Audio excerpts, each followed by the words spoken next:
reason why we need these movement patterns is because once you load it, because in sport, you're going to move through most of them.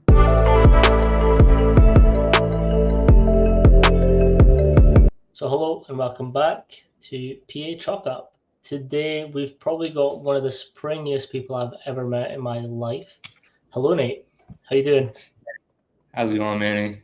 I'm good. Yes. So tell us a little bit about yourself. Obviously, I know you from the University of Washington, and we met during the internship. But for the people listening, tell them a little bit about yourself. First, I love the term spring. Love the term spring. We didn't even get to talk about that yet, but that's I love that. Like honestly, when we did the jump tests, like you were airborne for a while. Hey man, I gotta represent. You know, I can't let these kids catch up. But yeah, a little about me. I'm Nathan Allas. I go by Nate. I'm a strength and conditioning coach out of Maximum Sports Conditioning. It's a premier strength and conditioning facility out of Bellevue, Washington. If you don't know where Bellevue, Washington is, it's Seattle. Go 15 minutes east and you're there. And then I'm there 6 days a week. You're not gonna miss me. We train pro, college, high school, youth athletes, and everyone in between as well, and everyone outside of that. And as many said, we met through the UW internship under Coach Mack, Ron Kiefery. And ever since then, you know, we got some food, talked about programming, talked about S&C, and look at us now. We're here. So yeah, that's a little bit about me. In terms of athletic career, I was a mixed martial artist for a while. I started off doing Taekwondo when I was younger and doing that as well. I started doing boxing, some wrestling, some BJJ, and then all of a sudden, you know, bing, bang, boom, I was an MMA fighter. Didn't go pro, just amateur. And currently I still train, but I don't do that stuff anymore. It takes a lot of guts and glory for someone to keep doing it. So I'm kind of out of that. So no, so if you want to talk about like your fights and fighting processes and how you went through camp and all that stuff. Yeah, man. So yeah, I was a reminder, I'm not at the pro level, so I didn't have, you know, nutritionists on my side. Man, I did the old school, high school water cut type of thing. So, you know, what are you doing? You're not drinking water. You're just checking your weight every time you know, if you're not at that weight, you throw on a sauna suit. This is before my degree, so don't get on me. Don't come at me. No, this is before my degree.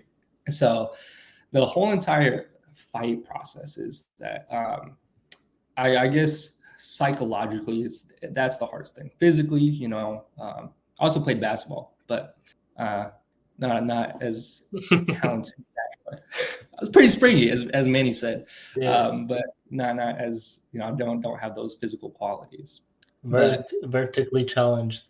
Vertically challenged. I had to make up with my vertical jump. I think we tested on the force plates and jump at like a 38 at the time. It was a 38. I think it was. Yeah. At the time, so it's went up. No. It's gone down. It's gone down, man. But what a fight process was like, you know, typically we didn't know too much about the opponent. We didn't have too much coordination or anything of that sort. So it's honestly the type of fighter that I wouldn't really go in with a specific game plan. I was really on my feet. I was really quick thinking. Luckily, I had coaches at the time that had great experience, and they could say, okay, you know, if you're fighting an orthodox fighter or southpaw, you know. Luckily for me, though, I was adept on both. You know, you know, back then when I did Taekwondo originally, they really teach you how to be southpaw and orthodox, and it's a very bladed stance. While in boxing, you know, when I transitioned over a little bit to learn more, you know, hand techniques for MMA, they're like, man, stop switching stances. You gotta learn how to fight orthodox. And I'm like, but I'm winning the fights, coach. so and they're like, fine, come on, just keep winning. So that's the whole thing about it. But when I was doing MMA, you know, I was, you know, newly graduate of high school, and you know, I did some before high school as well, right?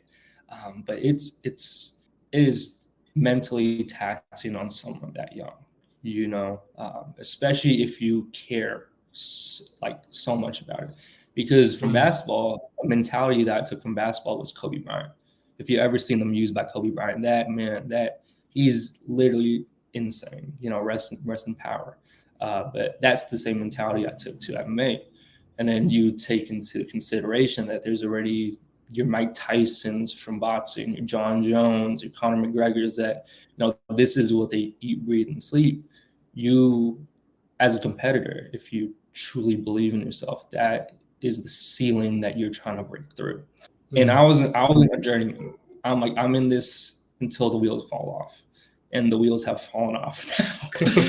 So, but what it was is just school education that came secondary.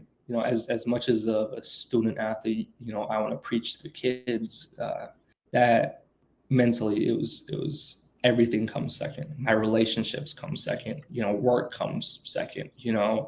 Even family at a certain point in time came second. And there's some things I don't love about that, especially now. Yeah. That's why I'm here now.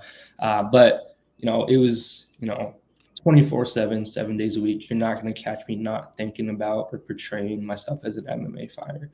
If I was in class, I'd be doing some footwork underneath, right? I was doing some little drills with my feet underneath. Maybe that's the ADHD in me. Maybe I just couldn't focus. But fight camps, they were physically, it's all the same. You're throwing 100% in. Truth is, the sport coaches don't know the physiological effect that you're trying to attain from running burners or doing 100 push-ups. They're like, weightlifting makes it slow. Funny fact. But does it? I'll talk about that later. But it's all the same in terms of the fights. Yeah. Some fights were a little bit more grueling than others, not because of the opponent, but because of what was happening in life. I feel like a lot of MMA fighters, they bring life into MMA.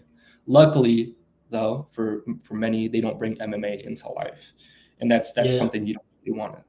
It's you gotta two-face it. You definitely should two-face it. If you kind of have this portrayal all the time, it's not going to be good for. It's not going to be good for anyone. Yeah, you've kind of touched upon it a little bit, but a lot of people don't know how much education and how much sort of schoolwork actually goes in to being an S&C coach or a sports scientist or a PT or anything like that. Can you dive into your background a little bit? Yeah, my background was originally when my first semester of undergraduate.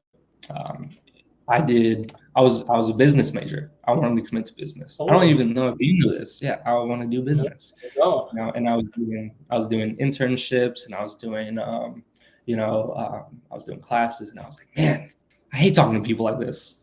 So I was like, and I don't love the math. I don't love the statistics behind it. I dread it almost. And I was like, the form of bodily movement was always an interest of me, right? MMA, that's constant. Obviously, I worked out at the time, your basic programs, nothing crazy. I think at the time I was doing, to increase my vertical jump in high school for basketball, I was doing Jump Attack by Tim Grover. He's the trainer of Michael Jordan and Kobe Bryant and Dwayne Wade. He's trained them a couple times. There's some things in the program that I look back, I'm like, man, that's funny. But besides that, there's a lot of education behind it. But as I said, first semester I was business. Then I started to move more into let's take a sports med class. All right, let's take a nutrition class. All right, I love this. So what's my career path from here? All right, I got about 3 more years. How could I optimize this for my future self? All right, so I looked into physical therapy. I worked in a physical therapy clinic for almost 2 years. I did love it. I didn't love the insurance behind it. I didn't love sitting at the time. I love the philosophy behind it. I don't always love, sometimes it's slow. Physical therapy is not a pretty process all the time. It's grueling. Your patients got to come in. Typically the easy ones come in twice a week. sometimes they're in 6 days a week, especially post-op, right? So it's difficult. Yeah. It's a difficult process. And if you got to make sure you're on your toes, because if you mess up, or if you're like, oh, the protocols are this, but the protocols are that. Yeah, sure. The protocols are good. That's research, but how about the data or the abstract, let's say for research, people are like, oh yeah, the research says this, research says that. You read the abstract, man. What'd you read about the data? How about the outliers? Because the guy I have on the table right now, he's that outlier, right? And I'm not just talking about physical therapy in regards to this as well. I'm talking about everything, right? It's, athletic training, S&C, even, environmental science, that there are studies out there and research that has to be taken. It is that, and sometimes going through the results that is, it is that sometimes there's that 2-3 people that didn't work well with the program. So what are you going to do about it? Exactly. And then typically they try to bias certain populations, or they're like, untrained college men. I'm like, all right, cool. What do we do when we have a super athlete on the table? What if we got a Holtz or a Subeng Tang on the table? What happens now? Right? So all that stuff is kind of in the air regarding that. But like I said, I worked in a physical therapy clinic. I also did some internships for athletic training as well. That was another route that I considered too. So my background in terms of S&C really came from more of a rehab side of things, more of an understanding of functional anatomy and physiology, rather than just like, okay, what adaptation am I trying to get from A, B, and C? So I originally didn't look at it through the lens of that.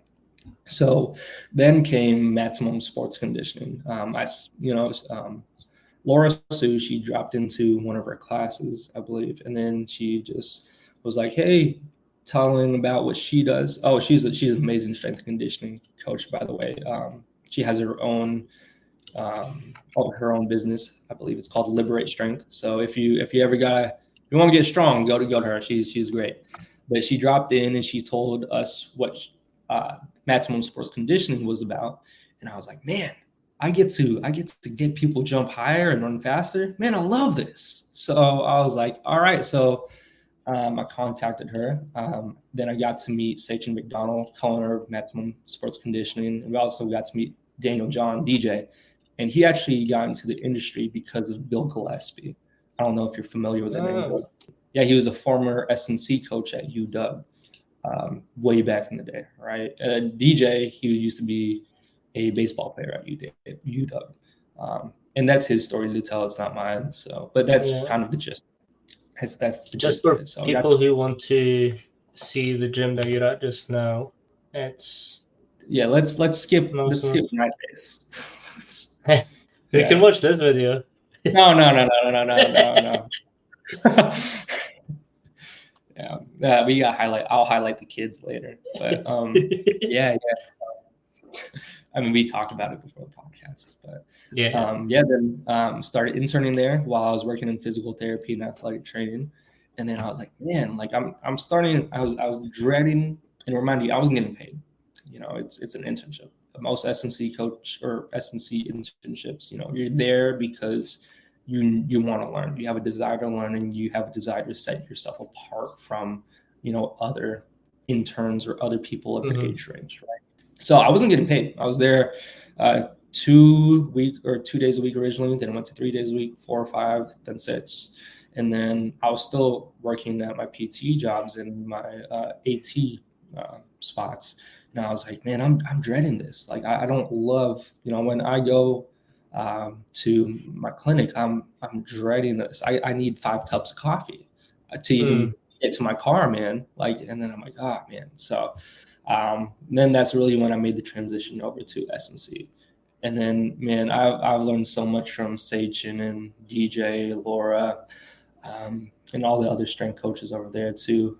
And it really helped me put my foot through the door and helped me transition easily into the wing of Ron McKeefery, and that helped a lot. And that kind of elevated that as well, because like I said, I'm really scientific based. What is the physiological effect behind, what you're doing. Why are you doing EMOMs? Why are you doing a clean instead of a dumbbell jump? Why are you doing the catch? Is it for intent? Why do the catch? Why are you doing a high pull? Yada, yada, yada, right? So I really got the scientific base from, maximum sports conditioning. And then when I went into UW, that's when we really, we're going 100 miles per hour. And, I think you even know, like we talked about this, the questions I asked were just science. And it's absurdly just science. And I'm just like, I could almost hear you guys like putting earplugs in your guys' ears. No, but like I said at the start, I think like it's important that everyone had their thing, because like a big thing of Coach Mac is like he has people that have like their specialities, but at the same time they're all rounded. Like I think that was the same for the interns. Like you were science, I was more like making sure that everyone was cool, and like psychology and dumbing everything down so everyone could understand what we were trying to say. And like Chu was obviously, he's just like Chu's Chu, like he just connected with everyone. He was like making everyone laugh, just like keeping spirits high. Like every intern had their thing, and I think discrediting this, although like sometimes I even got lost and I was like, yeah, but that's Nate. Like Nate asked the scientific questions. Like sometimes that's important too, because we need to know the background and why that happens. What are physiological adaptations are we looking for? Like, are we doing these sprints for max velocity, speed, or just reps? Yeah. I mean, I think even when we were doing the presentations, right? I talked about the foot stuff, and I think that's something that I wanted to speak to you about, though, because like although like some parts you lost me at, but like it was still like very interesting to know how much movement the foot has, and like why it's so important to have that movement. Yeah, exactly. I mean, I definitely caught some people drooling, when I was doing that, and people were like, "What does this mean?" so that's I've definitely it's definitely something I kind of dive into. That's kind of I like the science behind it. I'm a results guy, so yeah. But anyways, what we were talking about how I got into SNC. So yeah, we were doing the internship together, and then after the internship, obviously, I got things going on, and I transitioned fully to maximum sports conditioning, where I'm now a full-time SNC coach. And I'm not a director of any sorts. I'm not the head guy. That's Sachin and DJ right there. But luckily, they give a lot of responsibility to us and the other coaches, where we can, create changes in the program, under, their supervision. And then, we're on, they got to do some stuff behind the scenes to make sure stuff is flowing right. So that means we're the fellas out on the floor. They're going to see us mostly. They're going to hear what we have to say. They're going to hear the cues that we tell them.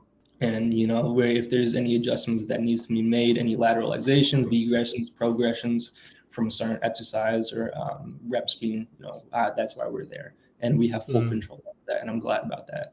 And then luckily with my PT background as well, and then not just, being in clinic as well, doing my further research into that, and just, honestly trying things practically in settings. I'm able to kind of mitigate certain things. Let's say someone has a lower back pain. I have a program for that. If someone has some hip pain like bursitis or impingement, I got something for that. Knee pain, dude, let's check that out. Ankle pain, dude, yada, yada, yada. So that's some things that, that I have some control in superficially. Yeah. And dude, we're 20 minutes in. We could go for 4 hours if we really want to talk about this. So it's cool. We've got all the time. Something that you're gonna have to remind me. You're gonna have to remind me that about some things. So yeah. Something that you kind of touched on, and I think it's really important to get across, is that you kind of want to pick internships or people you work with that are leaders and not bosses. There's a very fine difference between having a boss and having a leader. Like a leader is still a boss, like they're still above you, but instead of like, this is what you're doing, this is the program, stick to it. So you're essentially just a robot at that time. You're just paying out their information. Whereas like in your I've been in case, situations that are like that. yeah, it's the same. And like the good thing about like the sort of interns I've been into, and now you as well, is like we're allowed to have that input. We're allowed to sort of make the changes on the fly to adapt to the programs. On the back of that, you touched on sort of having bank programs, which I think is really important as well. So you're not having to start from scratch all the time. Can you sort of dive into sort of like the bank programs that you have? Yeah. So regarding some injuries and things like that, luckily we have physical therapists not on our staff, but we share the same facility. They're G4 athlete, I believe. But we work with them closely. So anytime there's anything out of our scope of practice, that's a referral, right?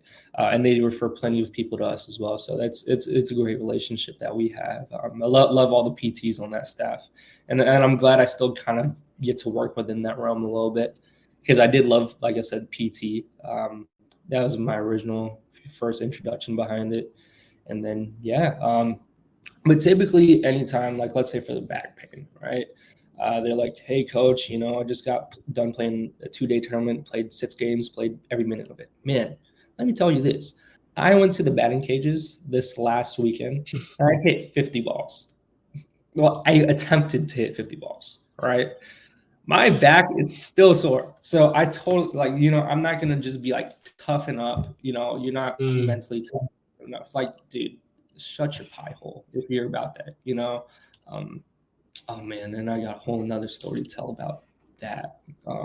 But typically, so especially with our rotational athletes, right? You got your softball, baseball, even MMA as well if you're really kick dominant, and then even lacrosse, right? They get some back pain because it's so much rotation, right? So much torque. You ever see sometimes you forget torque as well. Sometimes I forget how athletic some of these, because we see them in the gym. They're freak athletes right there and then.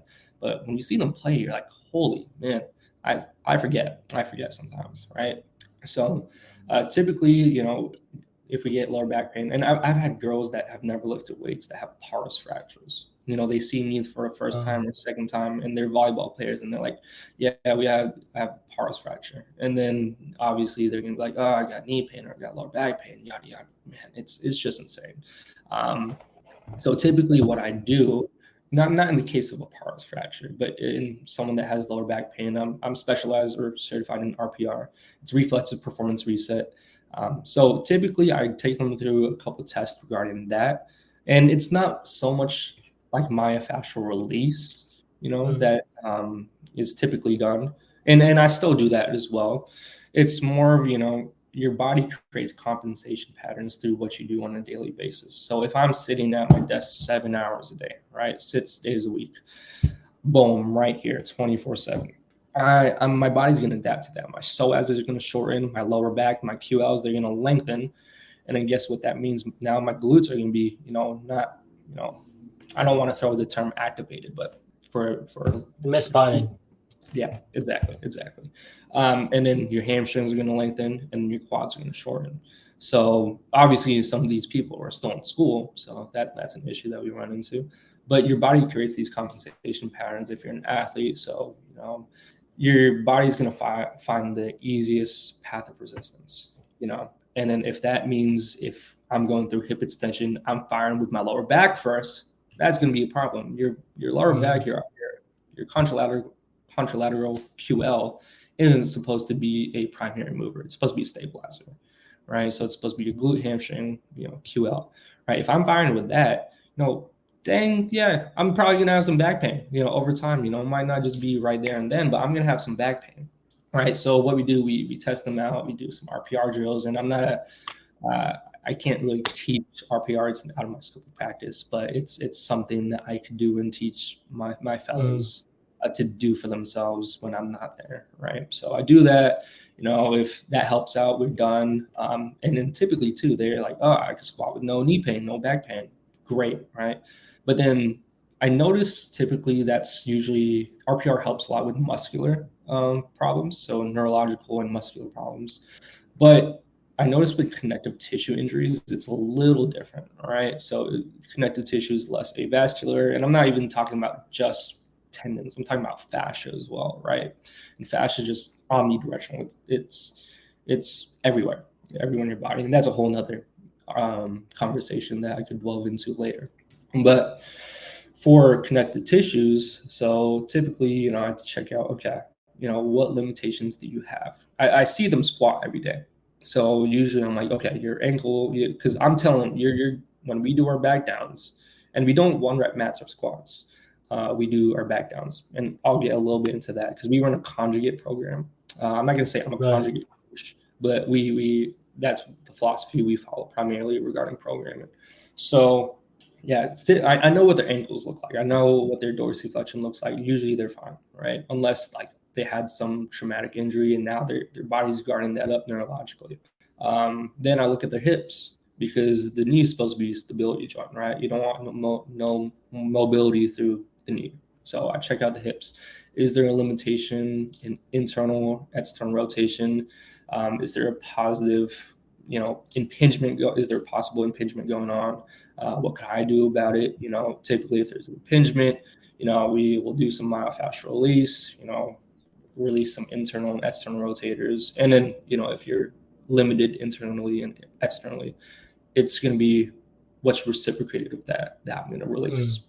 So, but regarding particularly internal rotation and impingements, I'll put a band on their hip and do a distraction, right? And typically I do it with them because I've had them just set it up on a squat rack and then they do it. They're like, what am I looking for, coach? What am I trying to feel? I don't really feel anything. Then I'm like, all right, put your foot on this bench, have my hand on their back. I'm pulling that band. They're like, oh, what is going on? They're like, that's what I want you to feel. So once we open up that joint, right, we're going to throw in a couple mobility drills. So let's say for internal rotation, I'll do some 90-90s, some hip airplanes. Nothing crazy. You don't want to, irritate the joint go wild too quickly. Yeah, exactly. And it's your body was guarding it, and now it's unguarded, and now you're just throwing a bunch of stuff at it. So you got to take your time with it. So just a couple mobility, and then I'll neurologically prime it again. So let's say for external rotators, if you're limited in that, I'll throw a band around their knees. I'll have them do a couple bodyweight squats. 5 reps, nice and easy. It doesn't have to be 20. It doesn't have to be 10. Minimum effective dose. Why burn the steak? Right? So going down nice and slow, make sure you're feeling what you're doing, and go back up. And I almost tell my kids too, I'm like, tell me what you're feeling. I want you to tell me what you're feeling. So then they're really focusing on that external rotation with the band. Now, vice versa, if it's internal rotation, typically what I do is a reverse clam. So I'll have them lay on their side, have a foam roller between their knees, and have them internally rotate pretty much. And honestly, probably, like I said, minimum effective dose. I'm not trying to burn the steak. So after that, retest them. They should be fine after that regarding any knee pain. And I know we were talking about back protocol. Gosh, let's see, dude, you gotta reel me back.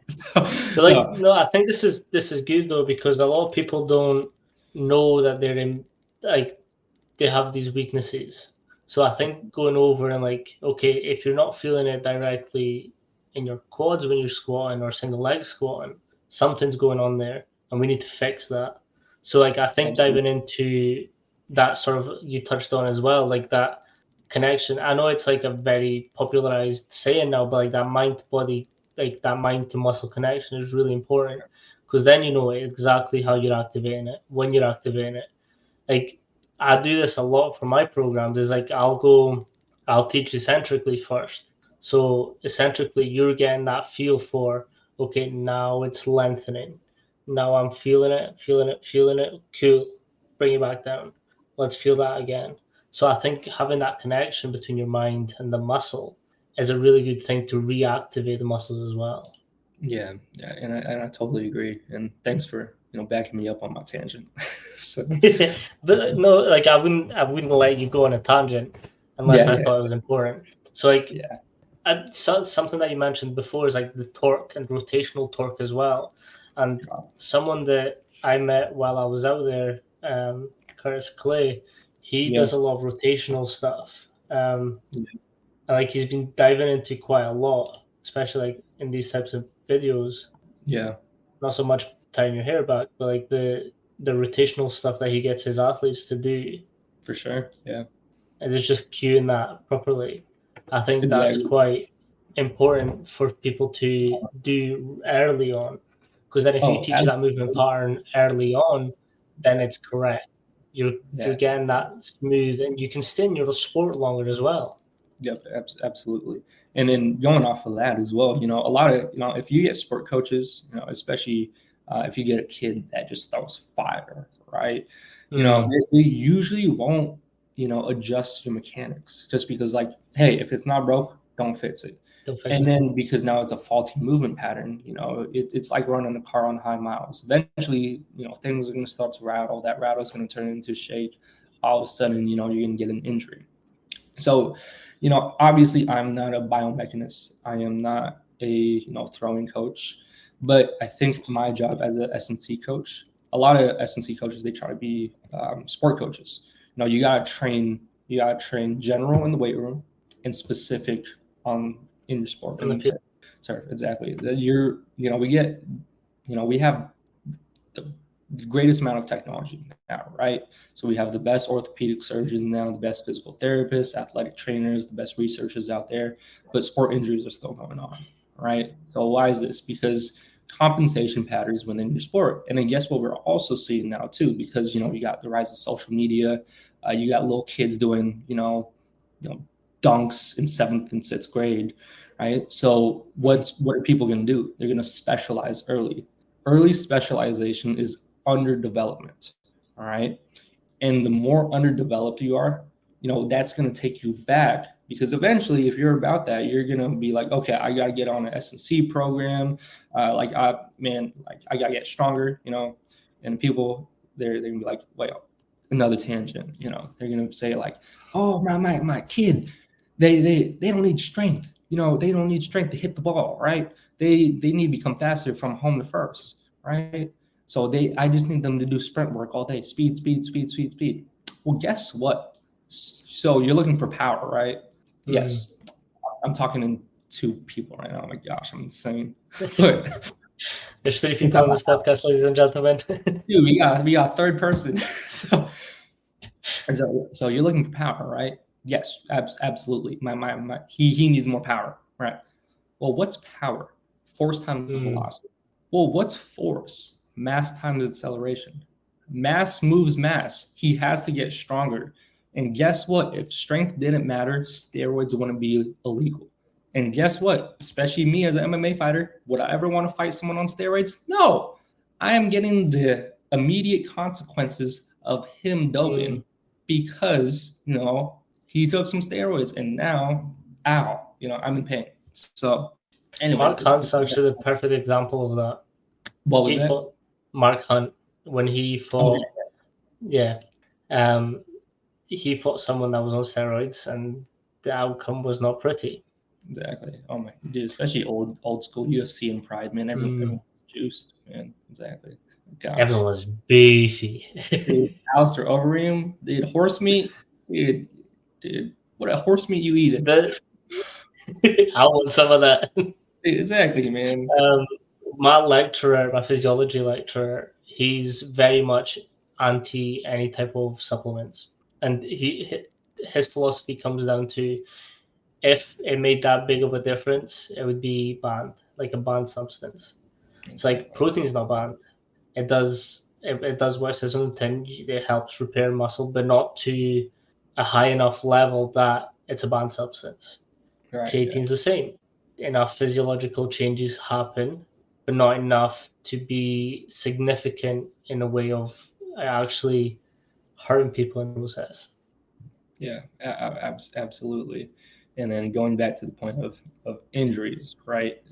We were talking about torque and all that, and then we were talking about being specific, right? Um, Yes, yes, yes. yeah. No, I Exactly. think that's really important as well because like I grew up multi-sport and like my balance is good because of that. I started skimboarding, surfing, and then I go into football, rugby, swimming, like just any sport that involved big muscles. And then that made sure that now whenever I pick up a sport, I've already got that baseline of okay, I'm somewhat athletic. Let me just adapt to wherever I'm playing. Well, yeah. Better movers become better athletes, right? And then I don't know if you're familiar with the name Rolf Ullmann, but he's the president of the track and field team in China, right? So him and Randy Huntington are the great buddies. I got to talk to Rolf a couple of months ago, but man, he is one of those people, and this is going to lead into movement patterns. He's one of those people that was genuinely in awe of. Holy, you're just in an encyclopedia of S&C expertise. Like I was following. It's just I was. It was all ears, man. It was all ears. I couldn't really say anything because I was, I'm absorbing this information in awe, right? Because in China too, a common thing that you see is Olympic lifts, right? Olympic lifts for all athletes, right? So they're doing early specialization, and then Olympic lifts, they're not necessary, but I'll talk about that in a bit. It's another tool in toolbox, right, to get your athletes to whatever adaptation you decide is deemed necessary. But there's 9 movement patterns that I look for, that our coaches look for, and then that Rolf Ullmann looks for, and then this is kind of stemming from him. So we kind of give his grace on that end of the spectrum. But the reason why we need these movement patterns is because once you load it, because in sport you're gonna move through most of them, right? Unless you're track, or very specialized, you may just miss some of these. But at the end of the day, you gotta become a better mover. Yeah, right? Can you go through those 9?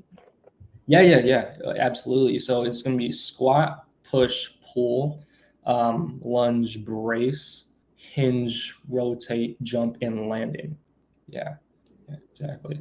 But a failure to learn these movements, it's gonna be, once you if you prematurely load them, guess what? It's not gonna be a pretty thing. It's not gonna be a pretty thing at all. So, and then I think one of the things that as S&C coaches, on paper, our profession is improve performance. Whether if that's for tactical side of things or if you're working with pro college athletes or high school or youth athletes, it's improved performance. I think most people that come to us would probably agree with that, right? So that's the superficial level of it. But in the small subscripts, there should be do no harm. Do no harm.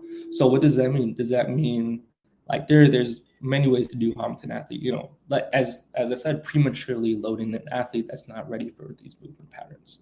That's an example one. Because yes, my intention is not being okay, the weight room's kind of busy. I'm gonna do this. I'm gonna walk away. Of course, that's negligence. That's a type of harm, right? But harm isn't just limited to negligence. Harm isn't just limited to, okay, I'm gonna have them do dumbbell jumps over here in the weight room where people are squatting. That's not just doing harm, right? Doing harm is, it could fall. It's a whole entire umbrella term that we could have a whole entire 5-hour discussion about, right? So are you preemptively loading them? Are you what physiological effect on them are you doing on them? Because at the end of the day, of course, you want to optimize performance for this specific athlete. At their, if they have any contraindications, you follow as needed, right? So what's it called? If I say, this athlete, athlete A, if I'm throwing an exercise at them that is not optimizing that or kind of gets, overlaps that contraindication, even though in my mind I'm like, oh, I'm doing my best to make sure they're safe. That's still you're still causing harm, right? If you're having your sports team, your volleyball team, do conditioning for an hour after your strength and conditioning session, where your girls were just jumping 30, you're doing harm. You're like I said, you're gonna burn that steak. You're gonna steak. You're starting to oxidize those type 2 fats and everything of that sort, whether if it's the day of or day after. You got to have your high and low days. I mean, that's the Charlie Francis things. And then that's why we go back to conjugate, typically, and we're not a high school, and we don't, as much as we try our best to, we don't always get to stay in touch with the sport coaches, right? Because sport coaches are sport coaches. At the end of the day, the athletes will do their sport number one. And we totally get that. The reason why you're with us is to make sure you get better at your sport physically, right? So totally get it. And then we have great relationships with our sport coaches that we talk to. But sometimes, they'll there's just or new relationships that we have. There's something there, and be like, oh yeah, we just had our guys run 2 miles before practice. I'm like, dude, are y'all what sport are y'all doing? Oh, Yeah. we're doing football, right? I'm like, so you're training like a cross country person, sport of slow. You want slow guys? Keep running those miles, man. Because watch this, you have them come in, their dumbbell jumps are going to be lower, they're going to be slower, and you're going to be wondering, man, they need more conditioning. They just seem too tired at the end of the game. Well, that's not conditioning, that's work capacity. And that is where conjugate comes into the midst of this, right? So conjugate, in my mind, obviously you got your maths effort, dynamic effort, repetition effort. And I've had the pleasure to talk to other conjugate coaches in the country, and get in contact with them and pick their brains, such as Michael Fahey, Brendan Ladders. Amazing guy, dude. I've contacted him and he sent me a whole entire voicemail that is like 10 minutes long. Nice. So I'm glad about that. Zach Goodman. There's some coaches that do that. Dude, There's some coaches that do that. I couldn't be more happy. I have, other congregate coaches such as Brandon Bird, Jared Bidney. So we take a lot of influence from them, right? So as Zach Goodman said, conjugate is, you're training a variety of speeds for a variety of needs with maximal muscle tension. So what we typically do within our program, we box squat. People are going to talk crap about me right now. They're going to be like, your guys need to know how to full squat. Well, guess what? 25 minutes ago, I told you we full squat, we back squat too. It's somewhere in the podcast, right? But depending on what strength level they are, right? We do 5s, 3s, or singles, right? So 5s, triples, or singles. It's going to be a max effort, bot squat. Typically, we cycle through bars. So straight bar, safety bar, straight bar with chains, safety bar with chains. So accommodating resistance. Don't really do bands with our mats efforts. Logistically, it just doesn't work out because we get waves of at least 6 kids. Sometimes we get 8, 10.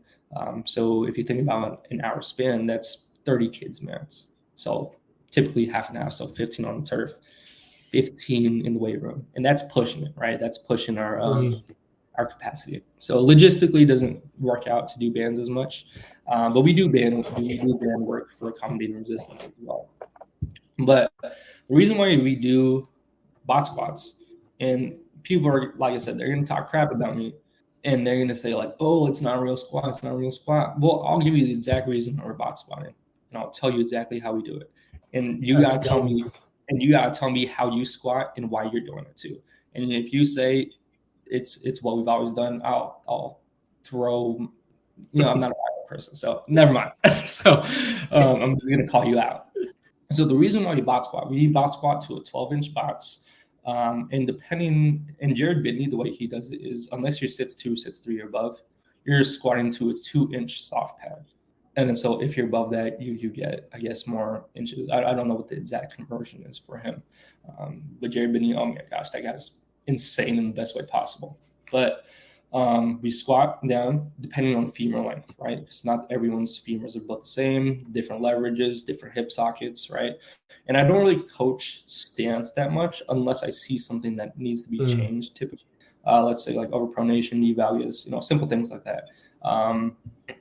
And then after that, they squat down and they squat up. So the reason why they're doing it is, first off, yes, people are going to say, all right, with my squat, I'm chasing absolute strength, right? Yeah.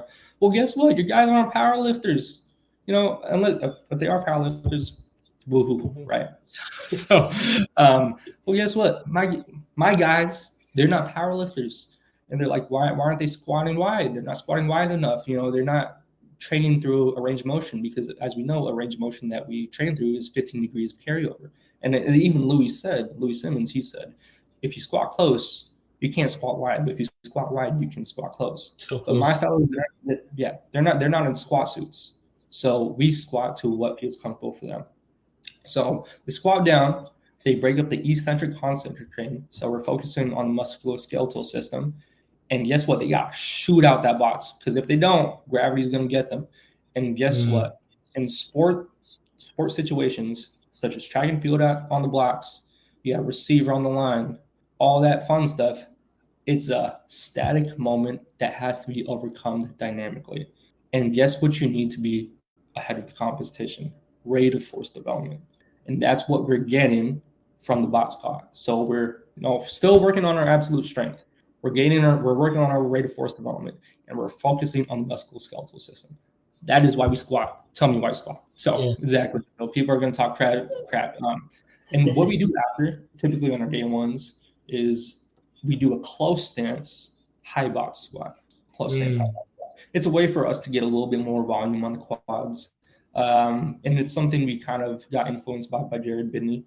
Fahey doesn't really do, like he said, he doesn't really coach stances too much, but it's a way to get our quads a little bit more volume, right? Because we don't do much volume on our accessories at all. Like I said, minimum effective dose. The fellas there to get a bunch of volume outside of the weight room in the sport. They're like, hey, coach, I played, 7 on 7, I played 7 on 7 for the past 3 days. I'm like, cool. And I also played 3 hours of pickup after. I'm like, amazing. You're not even a basketball player, man. I mean, have fun, but geez, give yourself some rest. So they already get a bunch of volume. And high school bros are gonna be bros. They're gonna be like, hey man, like my buddy has a garage gym. Let's get these reps of like arms, man. Let's get these triceps, let's get this bench. I'm like, oh dude, you did not, because man, those kids, they will not tell you what they did unless you really pick at it or trick them. It's like it's trying to teach our athletes sport capacity and how much they actually need compared to what they actually do. Exactly. There's this kid. I'm proud of him because he's really developed since he's been with us as not just physically, but as a leader and emotionally as well. And he's a good kid. But he's like, yeah, I've been doing this small off stuff. And I'm like, bro, you're already getting a bunch of volume. Your quad hurts because you've been running in the morning. I've been telling you, your jumps haven't been getting higher. I had to show him, stop it. And then that just happened recently too. So hopefully he listens. If not, it's gonna bite him in the butt, right? And then that's I'm glad that the problem is I gotta pull him back and not push him. Yeah. But I still don't want that problem, right? But anyways, we do a high box squat. Typically, the reason why we do this as well, it's a higher strength stimulus. And we're doing triples on this, so it's technically our back downs, so brief maximal tension, but we do it to a 17-inch box typically. So that's just another pad on top of whatever squat you squat to. And there's a higher correlation with this for vertical jump. I mean, I was doing that back in the day, so hopefully that's something. And that's why you're so springy. Not anymore, but back a little bit back. But even if you look at old school track and field, so such as triple jump and long jump, there's a video that PJF Paul Favorites he posted a long time ago. It's these old school track and field guys. They're doing depth jumps on boxes. They're doing quarter squats. They're doing pin squats to 45 degrees. So it's not ass to grass by any means, right? But that has a higher correlation with vertical jump height compared to a deep squat. It's more specific movement.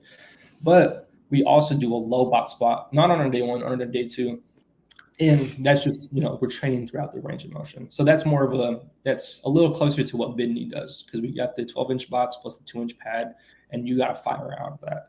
And then for our back downs on our day one, we do a 3RM back squat as well. So we're still back squatting.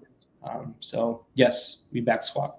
We just don't want to the biggest thing about S&C coaching as well is we're not teaching sport, we teach movement.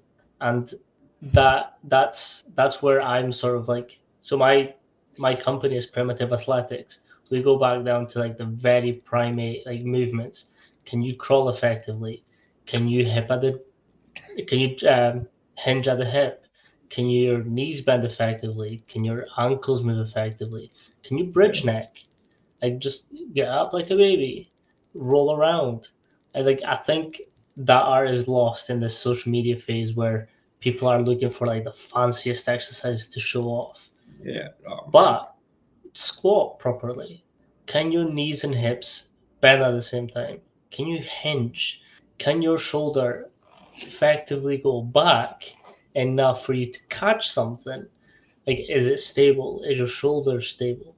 Is your neck strong enough to withstand some of the positional movements that you have to be? Because like movement comes from, like, it goes from floor up. So even in rotational stuff, everything comes from your ankle. Boxing, pivoting comes from that ankle. Is that strong enough to take you through all these movements? And I think that's a lost art. And it's like we're teaching movement, but we need to look at what they do on the field. So what they do on the field determines what we do in the gym. We need to get their movements through those movements strong. And I think that's something that you've obviously touched on, is like you squat to there because development, you have to go from 0 to 100. So like if you look at a linear, and Ryan put it best when during that podcast, is like vertical to go horizontal to go vertical, because it's not gravity that's pulling you back. It's not someone pulling you back, it's gravity pushing you down. That's affecting how your movement is happening. I've never seen you that fired up in my life. And you don't get fired up. I don't, but like movement is like, that's what I like. I like to go through movements, and if someone can show me correct movements, I'm in heaven. And I think that's something that me and you have always connected on, is like, you know, the more scientific aspects of it, but I just like to watch move effectively, and I'll watch, and I can correct it. I'll correct it if need be, but like if you're just moving effectively, I'm happy. Like there is nothing better than when you get an athlete that you don't have to cue. Obviously, we still call the cues to like make sure that when that it's the same thing. Like when your mind gets tired, everything goes out the window. So it's just having that someone being like, okay, when you're coming up, pull the carpet apart. Pulling the carpet apart makes your knees track with your ankles or with your feet when you're squatting. It's just like these little cues that make the movement more effective. Okay, absolutely. It's always the weird cues that work, right? Mm-hmm. Because it's the ones that stick with especially with the younger fellas. They're like, man, all right. And then, all right, I'm like, I had to get to this obscurity for you to do this. So anyway, anyways, yeah, but like, yeah, No, that's yeah. You hit on the button. So yeah, yeah, but like even this yeah. is no. So sorry, you go. Oh no, I was just gonna talk about squatting more. Go ahead. Yeah, you're fine. Fair. Um, this is like I kind of wanted you to come on, is because you've got like this unique sight into movement performance and S&C, and like with your like sort of background, and now going into S&C, and like having the clinical side and the S&C side kind of merges the both worlds together. And I think I always say this, it's like the sporting world isn't just physiology, it's not just biomechanics, it's not just sort of psychology of it. It's like you have to have everything. Like S&C is just like a hybrid of everything. You need to know physiology, like what is it doing, what stimulants am I hoping for, what adaptations am I hoping for. Biomechanics, you need to know, okay, knees and hips are bending at the same time. If they're not, why is that happening? If So you need psychology, a kid can't get past that weight, why? Like a good technique that I use is I get them to sort of be silly for a while. So like my favorite one is like if they can't get past a number, I'll put like a bit of tissue either tucked into their shorts or on their collar, just so that can focus on that and not the weight. And then like that, they get it. Try it next time you have an athlete and he's like stuck on a specific like technique or a specific weight. Do something that's going to make him feel silly for like a split second during his lift. It has to be during the lift. Like Yeah. tuck a tissue, tuck a band down his shorts or something. Not you personally. Let him do that. Like if as soon as he gets that silly feeling, he'll forget about what's actually happening, why he's got that block. And I think that's how I've always sort of just stayed on top of like that progressive overload with everyone. Oh yeah. Dude, I mean, what Fahey does, Michael Fahey, he tells his kids if they're kind of having like I think they're having like a rough patch, or they haven't found PR. That was like, he's like, go outside, look at the clouds, tell me what you see. And then he's like, three of his kids are like, I just think about what that cloud looks like. And then the other kid's like, oh, I'm just thinking about how light water vapor has to be, stuff like that. And another kid is just like, man, that sky is blue. So you got to kind of, the psychology part of it, right? It's such a huge part of it with S&C, whether if you're coaching or, trying to help kids get over block too as well. It's an art in itself. It's art in itself. Like you said, we can't just be programmers. We can't just be screamy, yell. We got to be psychologists. You have to be therapists a little bit at times in terms of, injuries a little bit, if especially you don't have access to that. I'm not saying, do something that's out of your scope of practice, but know how to do lateralizations, the regressions, progressions, know what's right. But yeah, I mean, you hit on the button with that. Yeah. So like something else that I wanted you to kind of dive into was, I know you've done a couple talks in clinics and stuff like that. Yeah. You just want to dive into them a little bit. Yeah. Well, let's see. So recently I was able to be part of a whole entire research group and I don't love research, to be honest with you. it's the whole process of collecting data. I'm glad I got to do it. I'm glad I was considered to be part of it. And we got done with it and we presented on it. But man, it is hard work. It's hard work, a lot of writing. I'm not an English major, so it's, I'm an exercise science guy. So that's, I'll tell you that. But something that we did a research project on, it's me, Jared Hubble, and Leanna Castaneda. They're great. They're great peers of mine. What we did was measure, it's been a while. That's how much I kind of stay away from research. It's just like, man, it just isn't too much. But the effects of myofascial release on the subscapularis regarding isokinetic dynamometry through internal and external rotation. And what we found is we did 2 talks on it after a whole year-long research project on it. Our population was pretty young, so we didn't have a huge demographic of it.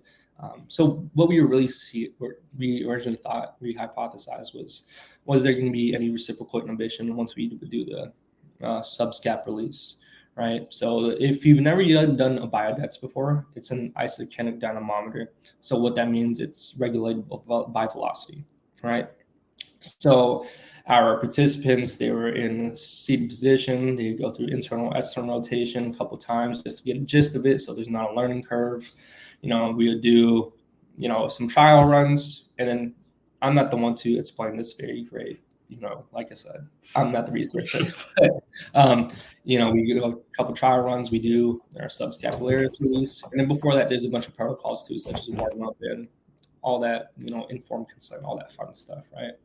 So after the myofascial release, whether that would be the intervention, if you didn't get it, you're in the control, right? So what we found was, and they retested, retrial, we found was there was increase of range of motion of external rotation, but there wasn't any increase or significant amounts of increase for torque values, right? For internal, external rotation. And we did have some volleyball athletes on there, but because it is randomized, one of them was in the control group. So we were like, no, and we didn't already have a huge population to begin with. So that's why research, being on both sides of the coin, research, is great. I reference research a lot, but depending on what literature you read, it has to be taken with a grain of salt. And you can't just be looking at abstract. You can't just be like, this study showed that vertical jump height went up. Well, they've never trained before, right? Yep. Yeah. Dude, you could throw sandbags at people and they will jump higher in a couple weeks. So yeah. So exactly. The thing is about research as well that I think a lot of people need to be careful with, it's everything is controlled. Everything, like down to however long they're spending in the lab, is controlled. Everything they're eating the night before can be controlled. Everything like in their daily lives can be controlled before that they can get this specific number. So I think referencing research is great. You kind of need to sort of coach effectively, but it's knowing what you're wanting to look for, and if they've done that in the effective way possible. Yeah, exactly. Going back to the clinics and speaking, my first presentation after that, talking about that research project, it was about 50 people. I'm not a public speaker. No, I don't love it. I didn't go to school for public speaking, but we got it done. It was great to hear that input from professionals and professors. And then the second time we talked about it was at a biomechanics symposium, right? I am not a biomechanist. I don't have my PhD. I am not a master's student.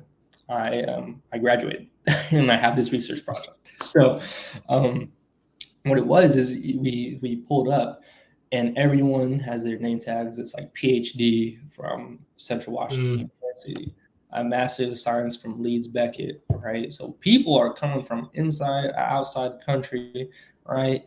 And I'll tell you, jump higher. I'll give you a whole spiel about what we do for programming. But box squats. Yeah, exactly.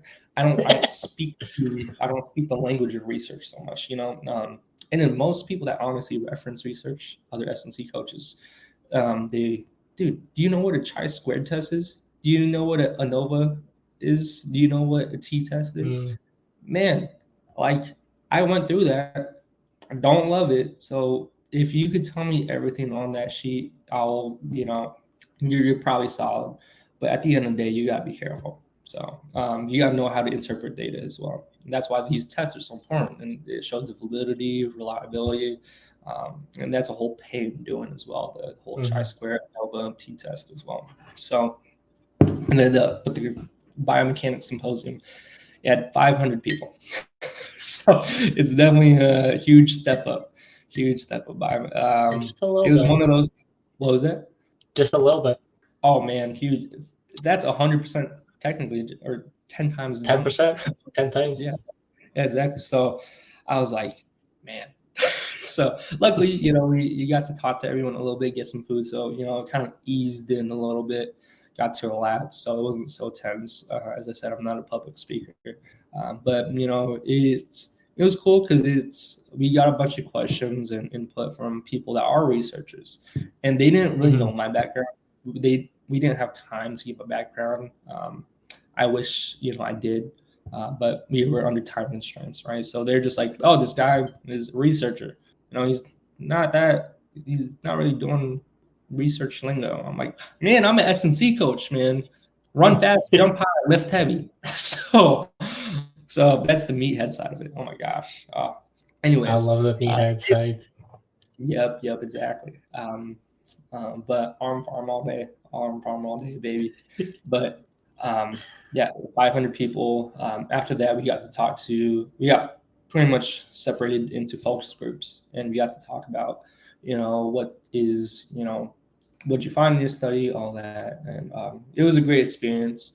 I don't plan on doing research again anytime soon. But it was a great experience, and I think that's what's different about the sort of UK university and sort of America universities as well. Is like these are a lot more exams and tests, and we're more science-based research. Like at the end of every year, you have your dissertation. You have to run your own trial. You have to make sure everything's typed up. And then you go masters. It's the same thing. You've got modules. By the end, you've got dissertation. PhD is just a different thing at all, because it's 2-3 years of just pure research. You have to come up with, I think it's 3 research papers. So it's very research heavy here. It's my nightmare right there. But fun times. Yeah. Can you too much research? Too much research. I was just going back to your coaching, because obviously you've just said that obviously you've got different types of athletes coming in and doing different types of work. What kind of sports are you seeing from a day to day? Oh man, because we don't advertise us as just training one sport. I don't want to do that. I want to make sure I get everyone under the sun. I don't just want to work with football. I don't want to just work with MMA. even though it's a sport that, you know, I spent a lot of time in. I don't want to just do basketball. I want to do everyone, right? I want to, like, honestly, one of my goals as an SNC coach, yes, create one of the best programs out there. Great. Yeah, that's one of the things. I think everyone is like that of some sort, right? You know, that coincides with their, you know, athletes' desires and goals. But my thing is too, like, especially, you know, once we get our pro guys and college guys, you know, they're kind of, you know, they're matured and stuff like that.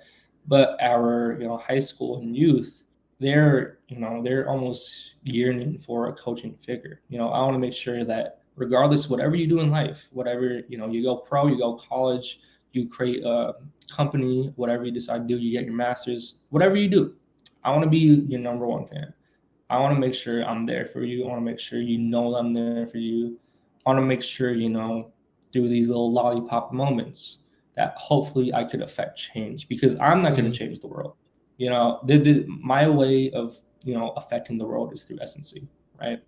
So I'm not going to change the world myself, but hopefully I could spark something, someone, you know, someone's idea to, you know, change the world for a better place, and change their life for, you know, better as well. Because I know as a high schooler, I could desire that as well. I've had great coaches, you know, but it's the coaches I ran into really focused on my sport. You know, it's sport. You're out. Let's get some results, right? And then that's what I was about. I was a robot. That's what I was about. But there's a connection that was missing, right? So yeah, we get lacrosse, we get football, basketball, swimming. I have my swimmer squat still. Yes, you don't gotta swim with a dang what's it called? If you're coming off the blocks, you're in a squat position. Exactly. You don't get, like, I remember there was talking to someone and they're like, I need my athlete to be swimming with like a weight vest, right? I'm like, first of all, I put you through the whole thing, right? Like, you see our facility, we don't got no pool. I wish we did. And I'm talking to, you know, I'm translating it into a much calmer tone. So, but and I'm like, man, like, your kid can't even do a squat. So why am I going to even load him when he's already swimming all day? Why am I going to have him put weights in his hand doing these, you know, funny drills that, you know, that if he can't even move properly, you know, the man is 11 years old. You know, he's young. He needs to know how to move his body. He's got to create more neural pathways. He's got to become a better mover. Once he becomes a better mover, we got to load those movements. Once we load those movements, it's going to translate to the turf, translate to his sport. So, like I said, we get a bunch of everyone under the sun regarding that. But like I said, everyone squats unless you got contraindication or something of that sort. We also got a belt squat. We got a West Side Barbell ATP athletic training platform, belt squat. And that thing, yes, we use it for belt squatting, but we use that thing. That's the jump machine. Brandon Bird has said it. That's the jump machine right there. Because what we do, of course, I might talk even more about programming, but so That's one of the things I want to dive into as well. Yeah. So, like I said, we do our squats, all that stuff, and then we're talking about our day one here, and of course we do our accessory lifts and all that. We do trap bar deadlift day one, but we do marches. So marches for 30 seconds, as heavy as you can. So I've talked to other coaches that have this machine.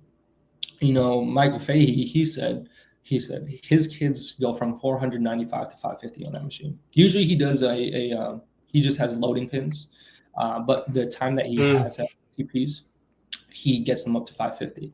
And my kids, man, they're like, man, this 25 on each side is so heavy. You know, they're like, oh man, this 45 on each side is so heavy. I'm like, guess what? I got this buddy in Tallahassee, and he has his fellows your age do this. And of course, I'm not just telling that to them if they're not capable of it. But if they're just yapping about it, I'm like, man, if you could talk to me during this, throw on some weight. It's not 2 minutes. He does 2 minutes. That's a lot. I do 30 seconds. 30 seconds. That's all I need from you. And then we do our dumbbell jumps. Dumbbell jumps are from Jared Bidney. And I'm typically going to quickly pull up this video because it emphasizes your point. Oh yeah, This exactly. is Yeah. He's a coach that I've followed for a while, and he's like some of the content that he posts is just phenomenal. Because he's always just pushing that march trees. You need to know how to effectively move that way as well. Yeah, because the march is we do wide stance, so we don't get the foot off the ground as high because we go so dang heavy. And then sometimes, depending on what deficiencies they have, whether post train, their quads, I'll have them, if they're really weak in the post train, I'll have them take a couple steps forward and like, coach, I can't, like this thing's pulling me back. I'm like, all right, then that's exactly what we want. They're like, I'm feeling it in my hamstrings and my glutes. I'm like, perfect, that's money. Give me 20 more seconds. And if they need a little bit more quad work, I have them take a couple steps back. Then they're loading up the quads a little bit more for 30 seconds. And as I said, we throw that in with the dumbbell jumps.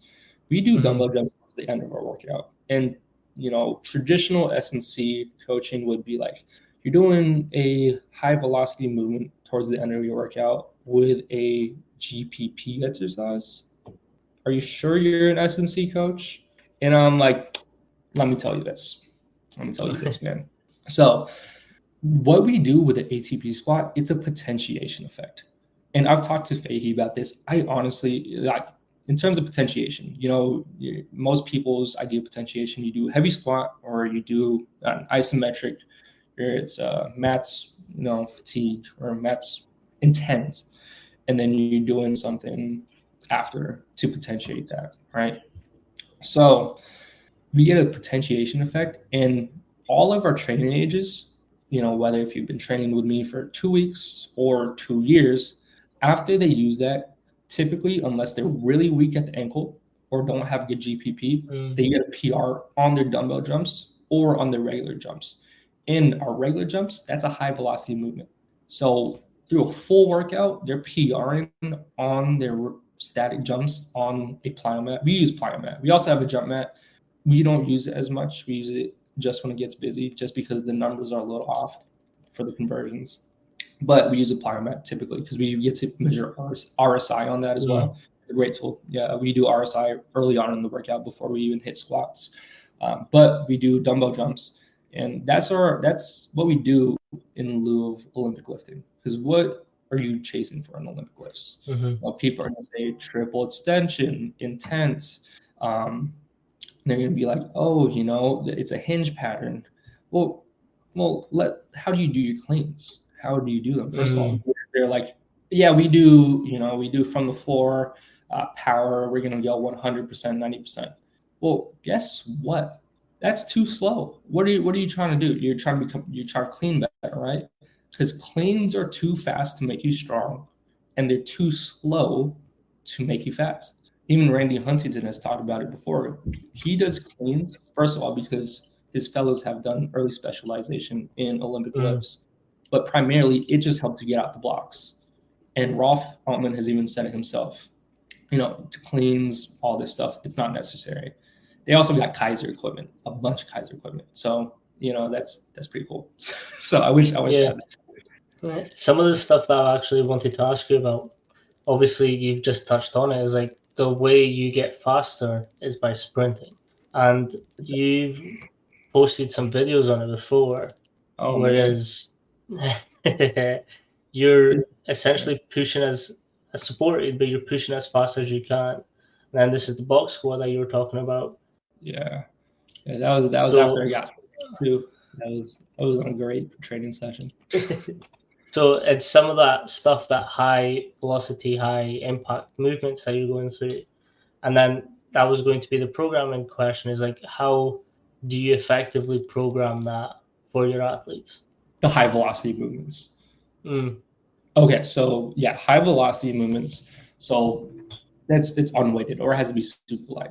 Like a clean, we don't do cleans. We do on our day threes, we do high pulls sometimes. I think dumbbell jumps are still better because you got dumbbells. Everyone's got dumbbells, right? Everyone knows how to jump. You're gonna get max power outputs from dumbbell jump versus when you clean, it's more technique, right? Of course, clean is a great tool. I think someone that has used the clean really well is Bill Gillespie, and like I said, Bill Gillespie, he helped DJ, so one of my the co-owner of Maximum Sports Conditioning, get into the industry. But before Liberty was a D1 school, Liberty, it's a school here in the U.S. He had 21 players that cleaned more than 400 pounds. Yes. Oh. Yeah, and including a kid under 200 that cleaned 475. So man, that is insane, right? But he would use his cleans in lieu of speed deadlift. So instead of a dynamic effort deadlift, he would use his cleans. And he typically, traditional West Side, 30, 35, 40%, right? Sometimes they, not traditional West Side, but Bill, I believe so. Or I could be thinking of someone else, to be honest. But you're going no more than 50% because after that, it's too slow. The cleans are too slow. It's not fast enough to create an adaptation, right? So it's at 30, 35, 40%, 50%, I believe I read a paper about that's where Matt's force outputs are produced, not Matt's power, Matt's force. So it's different parts of the equation, right? Force is, like I said, power equals force times velocity. And force is half the equation right there. If you include the sum, that's 30%. So if you're looking at just force, that's a failing grade. That's 33%, man. You want a failing grade in jumping? Go for it. But even Louis, regarding Olympic lifts, he was originally an Olympic lifter in high school. He gained 20 pounds on his clean in 4 years. It's not a lot. Not a lot, right? That's 5 pounds a year. And guess what? He also gained 10 pounds of mass. Mass moves mass. So if you get heavier, I hope you could, move things a little bit heavier. So, and then I think his squat was at 400. And after 4 years, it went to 410. So he added 2.5 pounds on his squat throughout per year, right?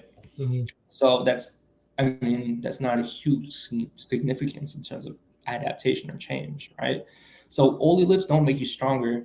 And when you think about it, you are limited in your Oli lift by your front squat.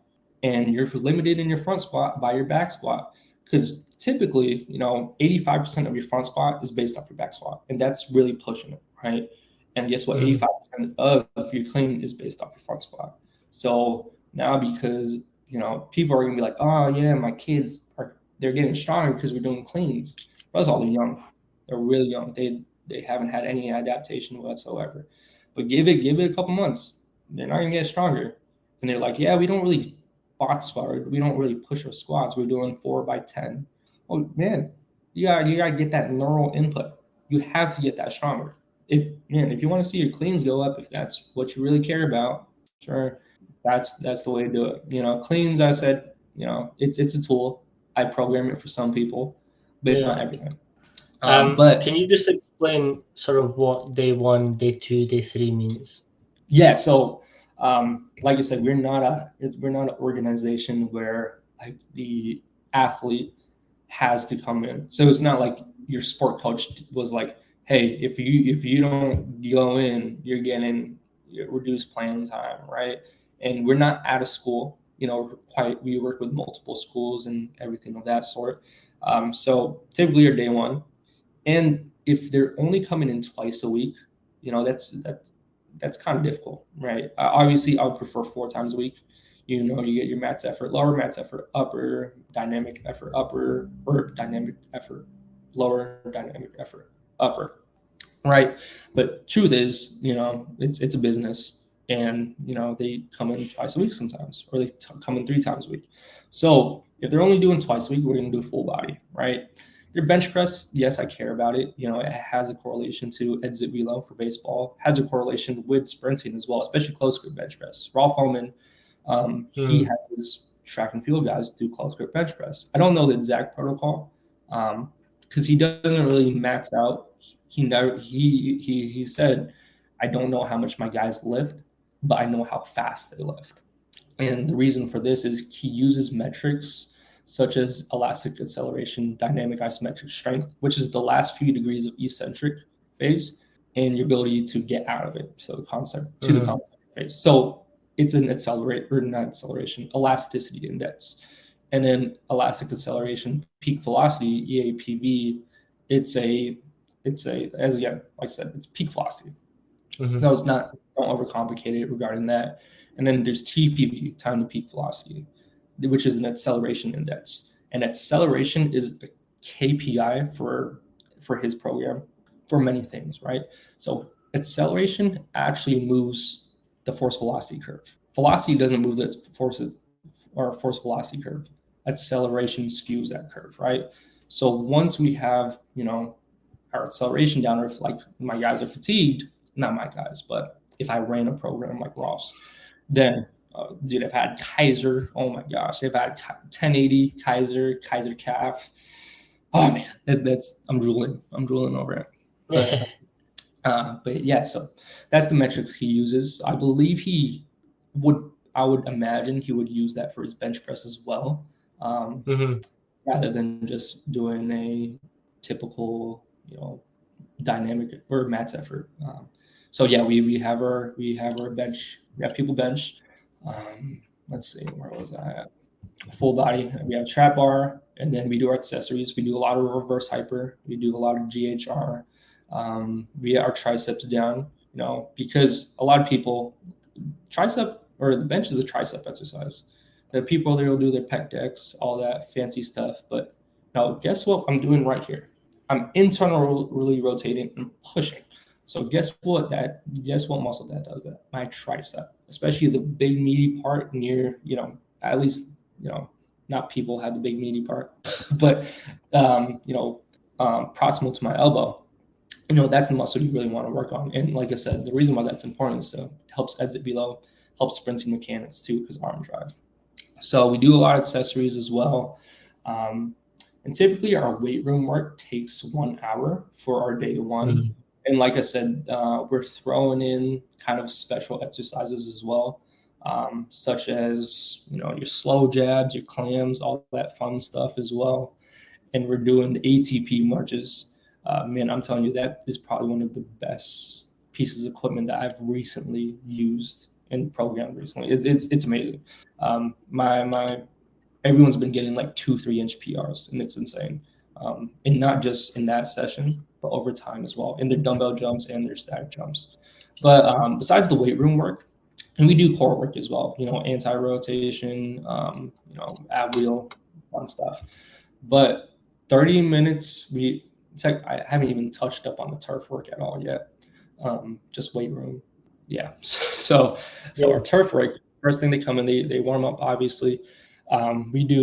We sprint all our athletes. Doesn't matter if you're a swimmer, doesn't matter if you're a volleyball player, you need to have that speed reserve. Doesn't matter if you're a cross-country skier, you still need that eccentric rate of force development. Because guess what? When you're jumping, you're absorbing all that force. And when you got change direction as well, you need that reserve. Because guess what? When we sprint, we do feed the cat style. So Tony Holler, very low volume. And then we'll do a couple drills in between that as well. We do sit sprints, so nothing crazy. Now that the weather is nice, we do flying 10s. So it's 20 yards. On our day twos, we do a 5-yard lead in, so 25 yards. And then we got kids running 20, 21, 22, 23. It's insane. It's insane. Nice. That's why I got to keep running. That's why I got to keep going. I can't let them show me up. But hey, if they do, I guess I'm doing my job. So specifically for training as well, like what's your sort of views on the quad to hamstring ratios? Everyone, especially these kids, they need hamstring.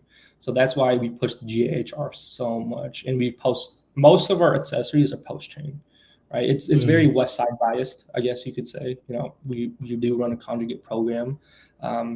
And then I've been on the biodex before, where we do measure quad hamstring ratio, and there's no one, I'm telling you, that has I guess healthy ratio. But healthy is a term deemed by research, not by S&C coaches.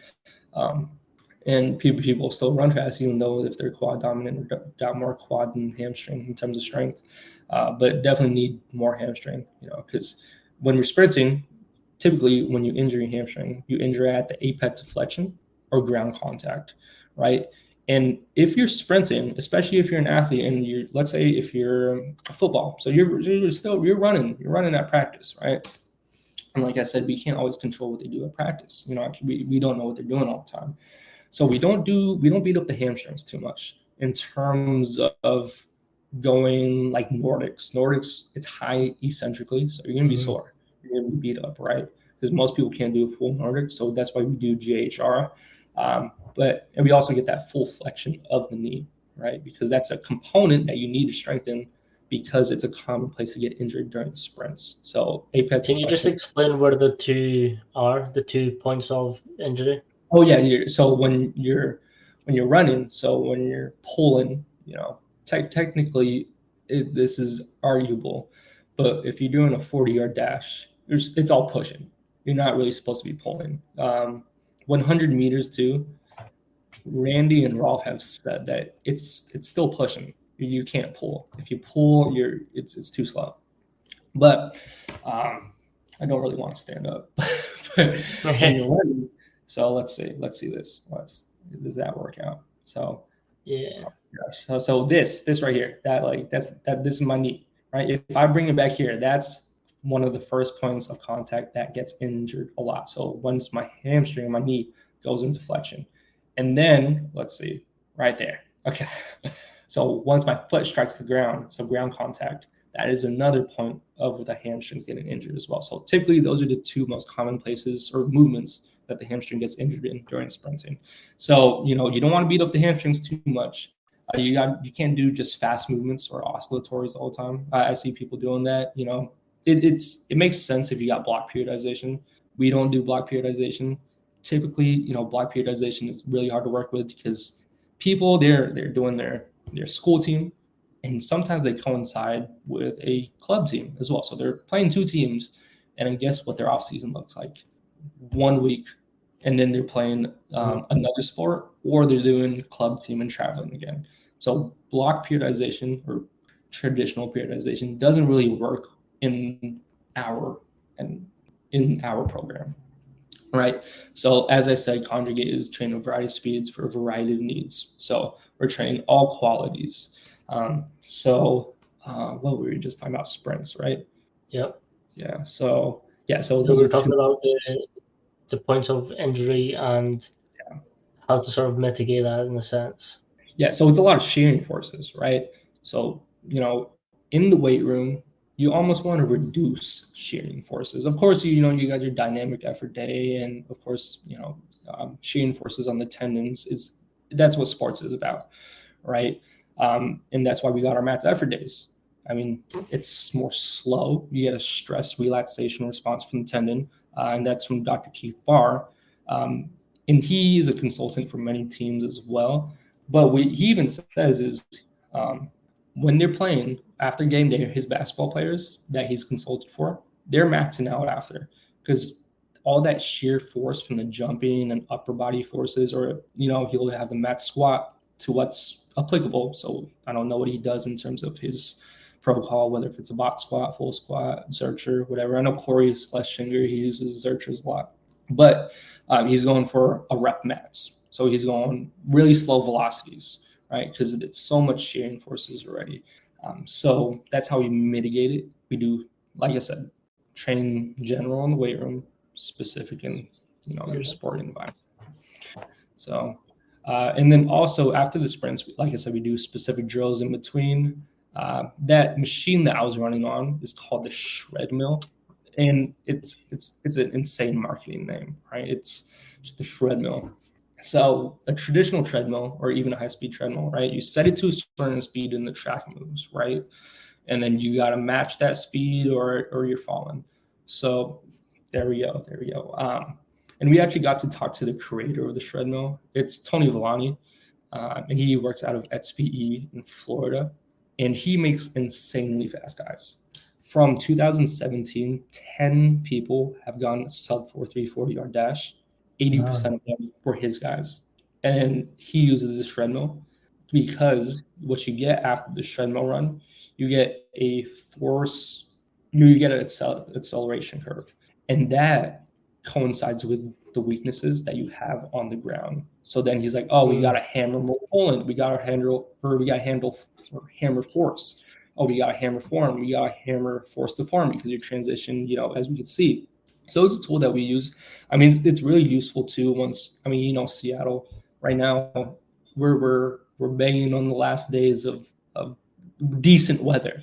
So eventually we're going to have to close up the doors and no more 20-yard flies, right? It's going to be 10-yard and then 10-yard with a 5-yard lead in. So that's where the shred mill is really helpful, right? You could run 20 yards on that thing. You could run 40, 60 yards. We don't have people run 40, 60 yards. It's too fatiguing in one training session to then go on into the weight room, right? Especially without adequate rest.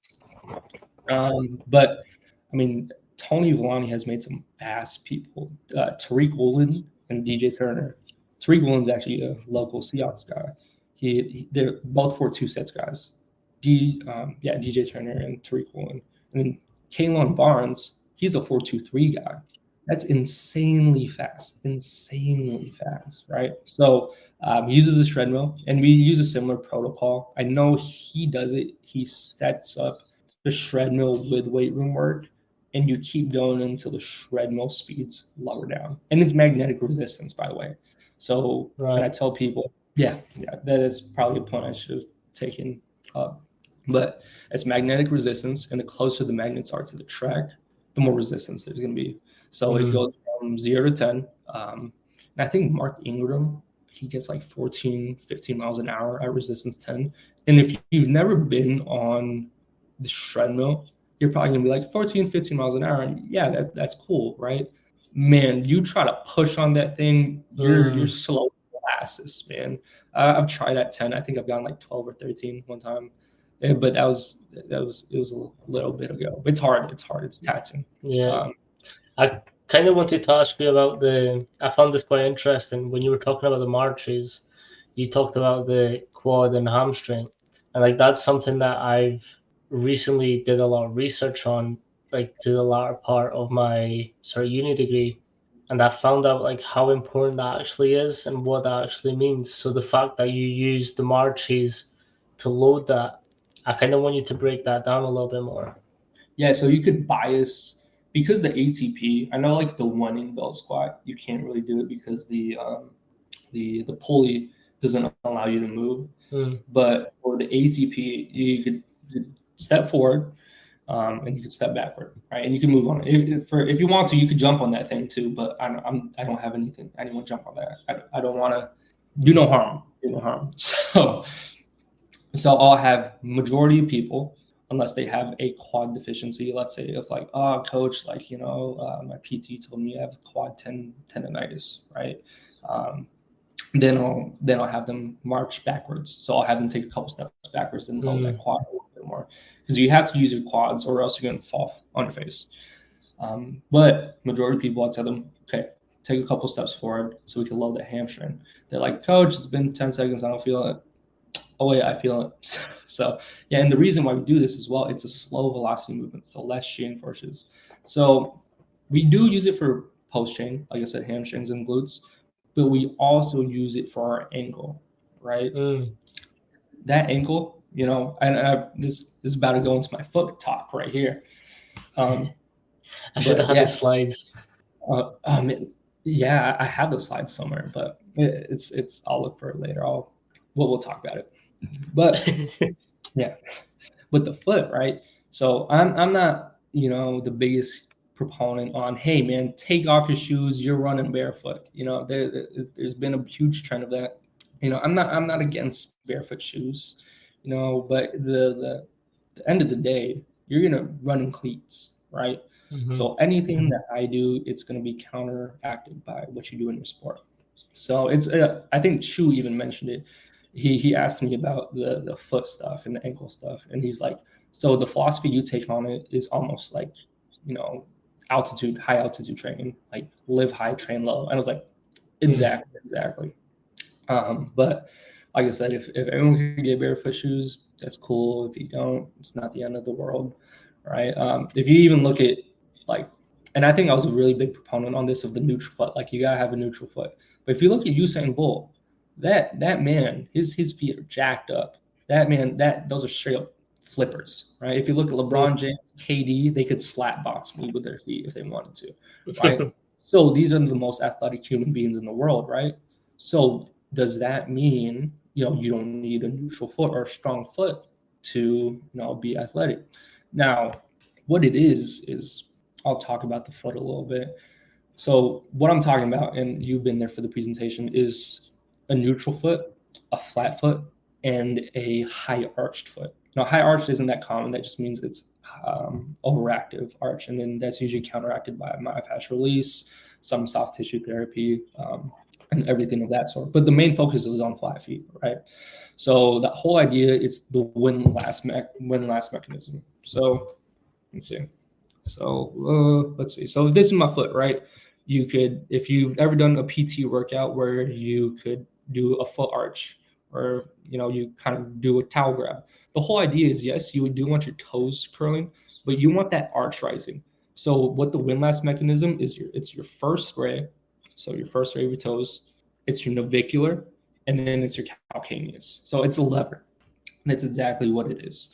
So now, like, you got to think, what intrinsic muscles of the foot are weak if someone has a flat foot? Yes, that may be the case. But you're saying Usain Bolt is weak? That man, even though he is a lower body dominant sport, that man benches 3 plates plus some change.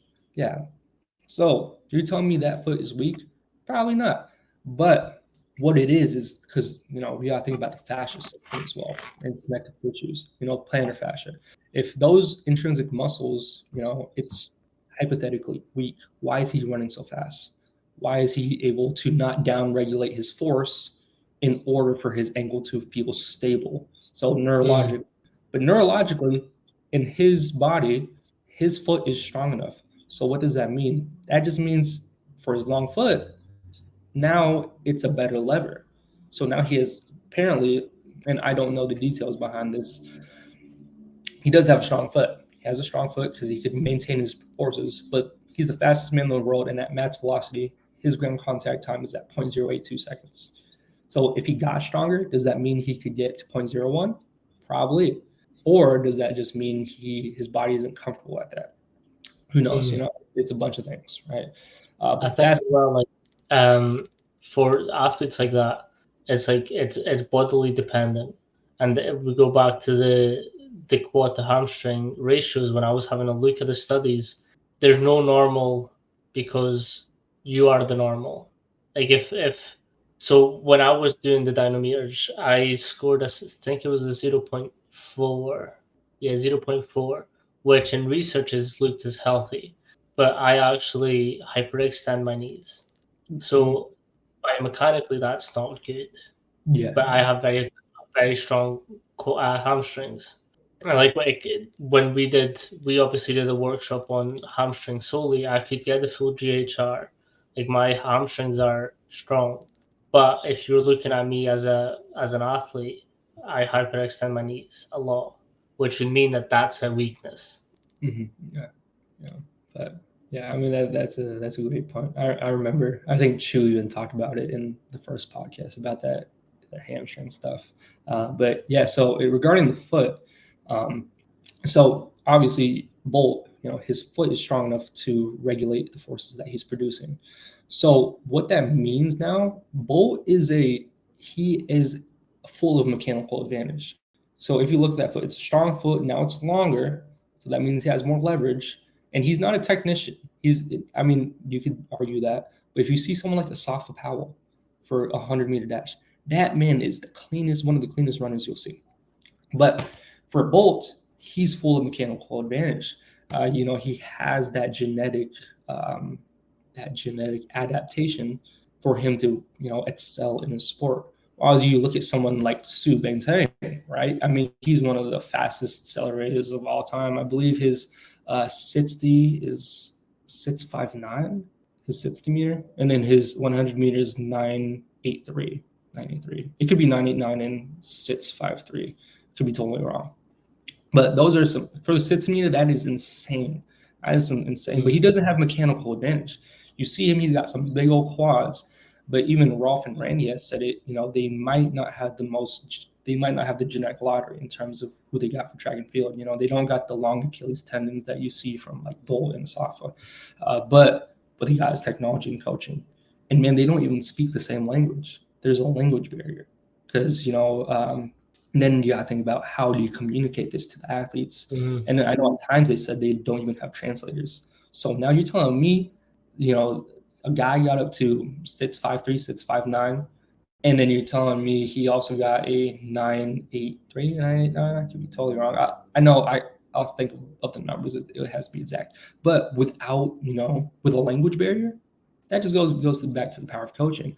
But back to the foot as well. Like you said, the normal is normal for you. Mm-hmm. So typically, if you look at in a clinical setting, that pes planus foot, that flat foot, you can look at it and like, that's the reason why he has plantar fasciitis, yada yada yada. I don't know the whole protocol behind plantar fasciitis, but does that mean you have to create intrinsic strength so that this person could have a normal arch? That's up for you to decide, right? But it's a thought. But regarding the marching, again, that is one of our ways to strengthen the ankle complex as well. Because if you have a weak ankle, you're going to downregulate your strength. You're going to downregulate force, and then you're not going to be able to sprint as fast. And then if you got weak ankle too, if your body doesn't naturally downregulate it, it's a kinetic force leakage. So now that I'm not dorsiflexed when I'm running, so I'm not stab. I have this, this bounce to it. It's like a Rolls Royce versus a F1 car. F1 car, you driving it, you're driving a bumpy road. It's not going to feel comfortable. You're going to feel every tiny rock. That Rolls Royce, that's going to be nice and smooth, but you try to change direction, you try to go as fast as you can, the F1 car is going to beat you 100 times out of 100 times. So that goes down to stiffness and elasticity. And that's how we kind of build that through the ATP marches. And then, like I said, that Patain JSR jumps. We've gotten people to jump, on the plyo mat, because it's not inflated such as the jump mat. We got people 30, and it's insane. It's insane, especially if we have our guys do ATP marches and dumbbell jumps every time they're in. So if they're in 3 days a week, we do it 3 days a week. If they're in 4 days a week, we do it 4 days a week. No one comes 6 days a week. You need the rest, man. Go home, play some video games, eat some breakfast. But I'll go pizza. There you go.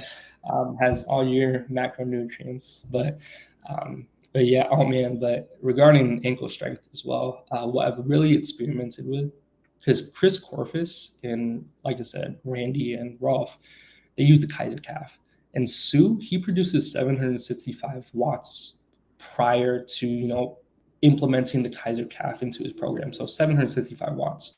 We have a machine called the Ohm Run, which is an isokinetic running machine. So it could go from 1 to 10 miles per hour, and it also does constant force, and it could go more than 100 pounds, I believe. So we have people, they're running 765 for their average power outputs for the watts. So Sue's doing that just with his ankle. That is insane. And that's before implementation of a full Kaiser calf protocol, right? And eventually, I believe Rolf, I could totally get the numbers wrong, but it was I believe it was in the 2000s. 2000 watts is insane. So that's what he's producing because of that pneumatic and mass combo. So I've been really, honestly, that's kind of, I drool over that. That's something I really want. So, but we do seated calf as well.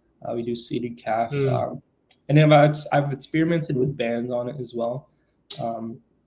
In order to kind of get in overspeed eccentric, and you got to control it and you got to reverse it as well. And it's not for everyone.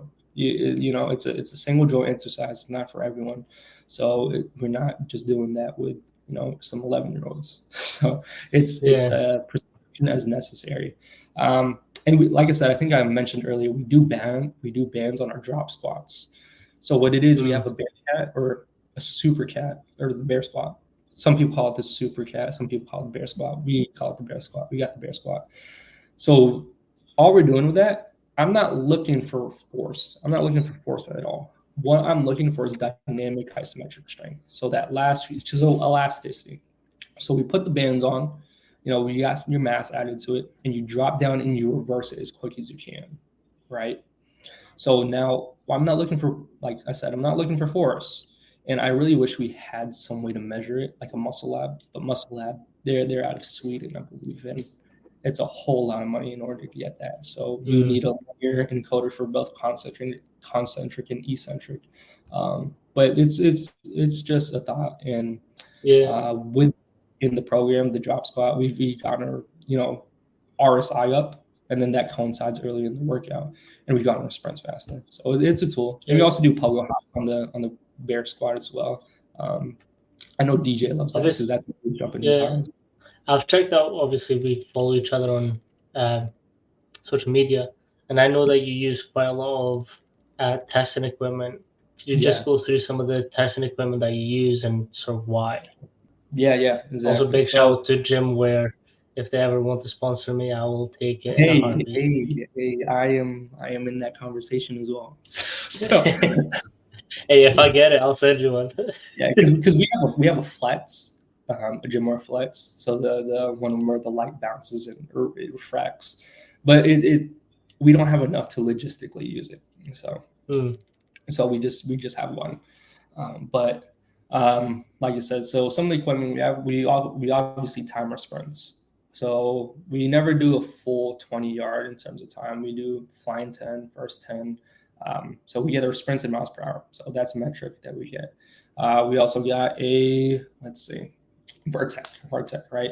Our volleyball girls love that, especially, they're when they got to create their recruiting profiles. They got to know what their approach jump is, right? We don't do approach jumps every week. We'll do hop over the hurdle. We do a two-step. We'll do mats run invert. So we cycle through it. We also got the plyo mat, and as I said, we could do vertical jumps on it, but you could also measure RSI on it. So reactive strength index, it's how high you jump and how quick you jump, right? So the cool thing about it is it's really easy for the athletes to understand. It's translatable. So after they're done, they get this little box and it says your RSI number. I'm like, if you're in the threes, that's what I want. If you're in the fours, you shouldn't be here. You should be in the track. You should be in the Olympics. So if you're in the threes, you're good.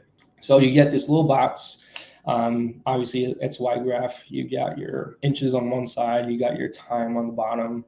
And then you got lower RSI, high RSI, elasticity, and jump height, solar strength.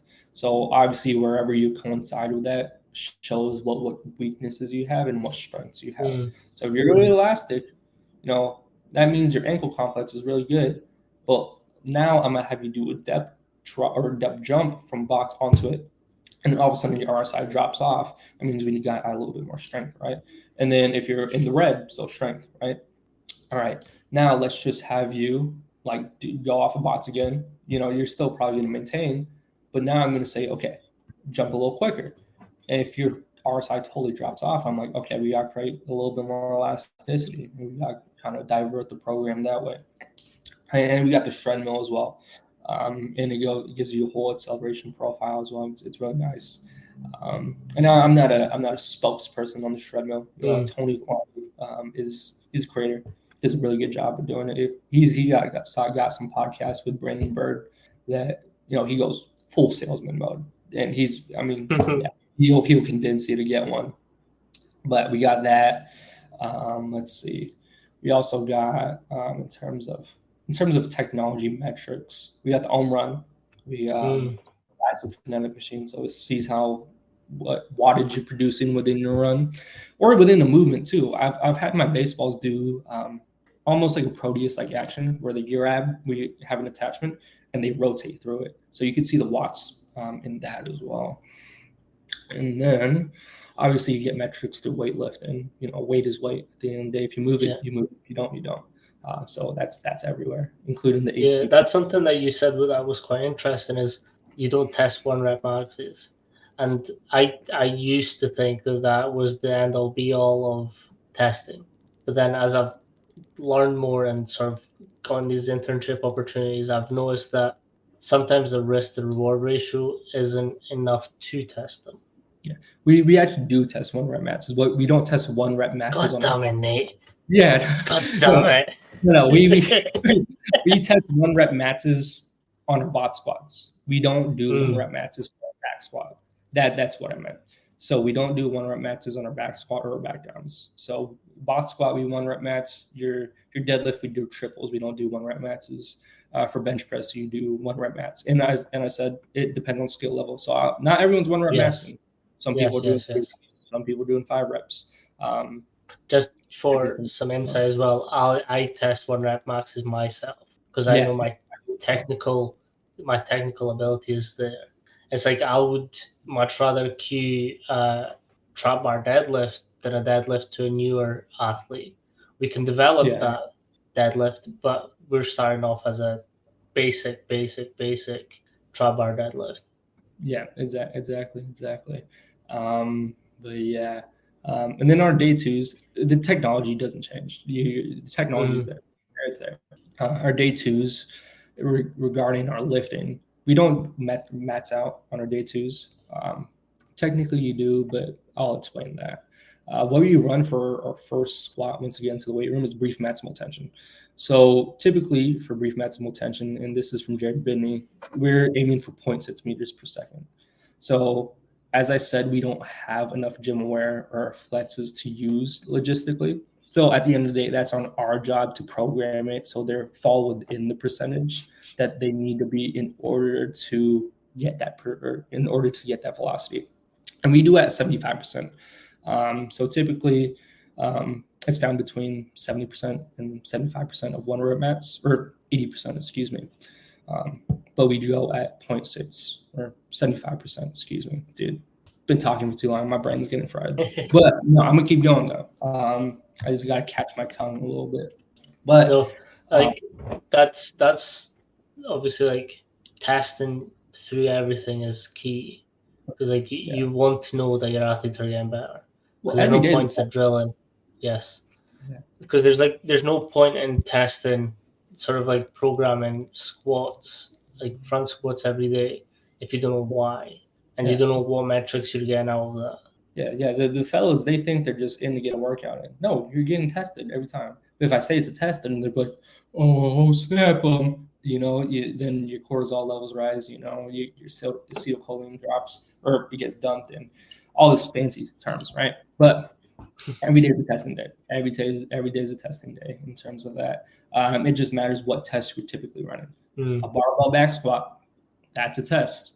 Do you get your 1 rep? Could you match that? Could you push past that? If you can, we're on the right track. If not, if you kind of fail at your 90%, then it shows like, okay, what are you doing outside the weight room? Okay, all right, maybe too much volume. Okay, let's see what happens next week. I'm gonna just ask you to reduce that. I trust you that you do.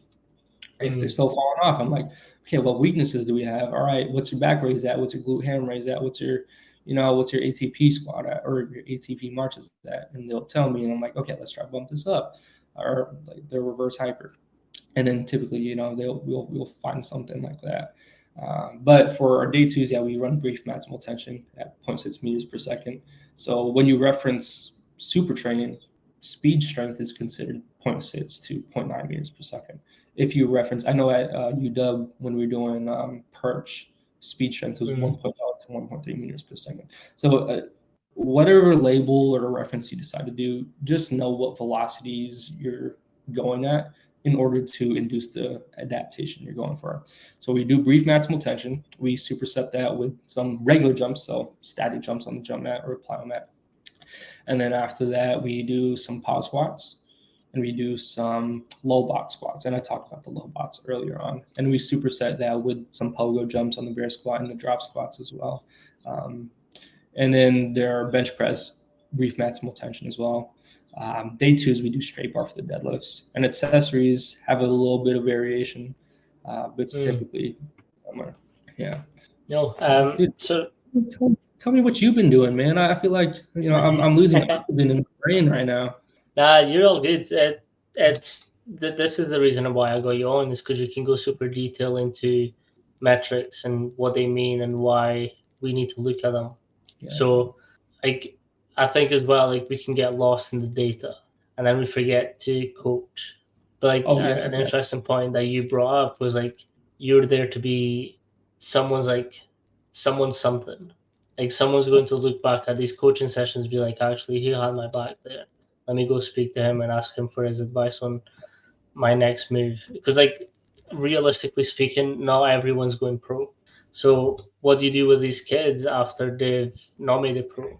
Like, they still need some basic sort of mentalities and Yeah. skills to carry them through life. And I think as an SSC coach, that's something that we go into a lot. And it goes back to that psychology thing that I was talking about. And it's that you need to sort of push beyond just them as an athlete. Yeah. I mean, yeah, they're So much more than just that. yeah. So like on the back of that, what's some sort of advice that you'd give new S&C coaches or up and coming S&C coaches? Regarding just coaching, Coaching in general, taking athletes through. Yeah. Just a piece of advice that you wish that you had been told. So if you're like me, don't just, there's much more to it than just results. There's much more to SNC than just data and numbers. Because at me, like I'm just like, all right, if these metrics aren't improving, something's going wrong, right? Or like, why are you doing this? Like we talked about earlier, right? So don't get lost in that too much. Really enjoy the journey, and like psychologically wise, you gotta dive deep into that, because you can have the best training program out there, but at the end of the day, if someone doesn't want to train with you, someone doesn't want to train with you. Because if that's your coaching style, it's like, oh, mental Mm-hmm. toughness, and they don't want to train you because of that, and then that's on you. You wasted your cure. You wasted your potion.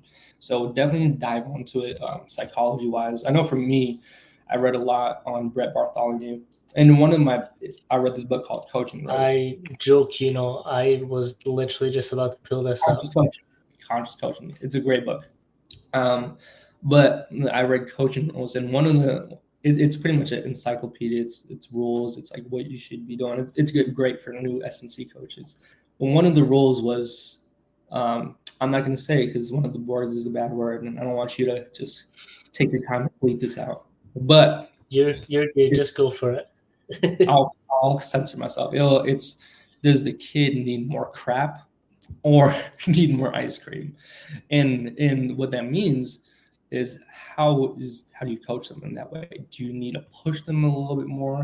Do you need to be just like bark at them, not be at their neck, but you gotta be on top of them like that? Or do you really need to support them? Do you need to make sure like, Mm-hmm. hey man, like how's outside of your yard? I'll say this. As an athlete, as tough as I wanted to act or be, whether if it was a workout or a fight or a training camp, at the end of the day I did need that, that the ice cream. I need that ice cream sandwich. I needed that hey man, you're not just an athlete. Because there have been times, especially when I was switching gyms, that I just start hitting the bag and they're like, man, you done MMA before? I'm like, yeah. They're like, you feel like you get ready for a fight in 2 weeks? I'm like, dude, this guy does not care for my physical well-being. He's just trying to get a paycheck. He's like, man, I'll coach you. Just got to pay me this percentage, all that. I'm like, I appreciate it. I'm gonna keep kicking this bag. So So I definitely, as an athlete, I need more of that ice cream sandwich.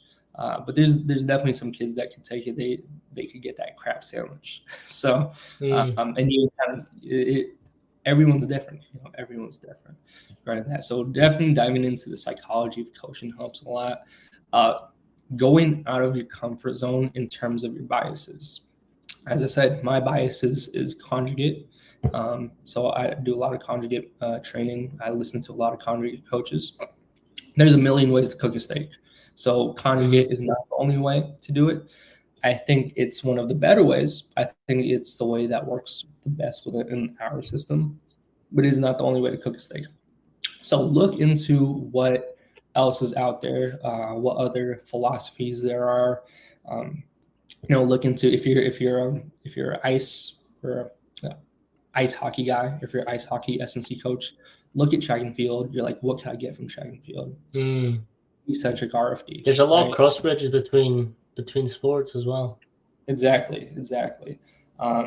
So what could you get from that? Because I feel like a lot of people coming into the industry, they're like, I want to specialize in training boxers, right? Well, first, I'm telling you this: it's not Christmas, and you're not going to be able to get that the first time you just step into somewhere, right? Unless you get this amazing opportunity, which maybe, but that is rare. Or like, I want to work with only football players.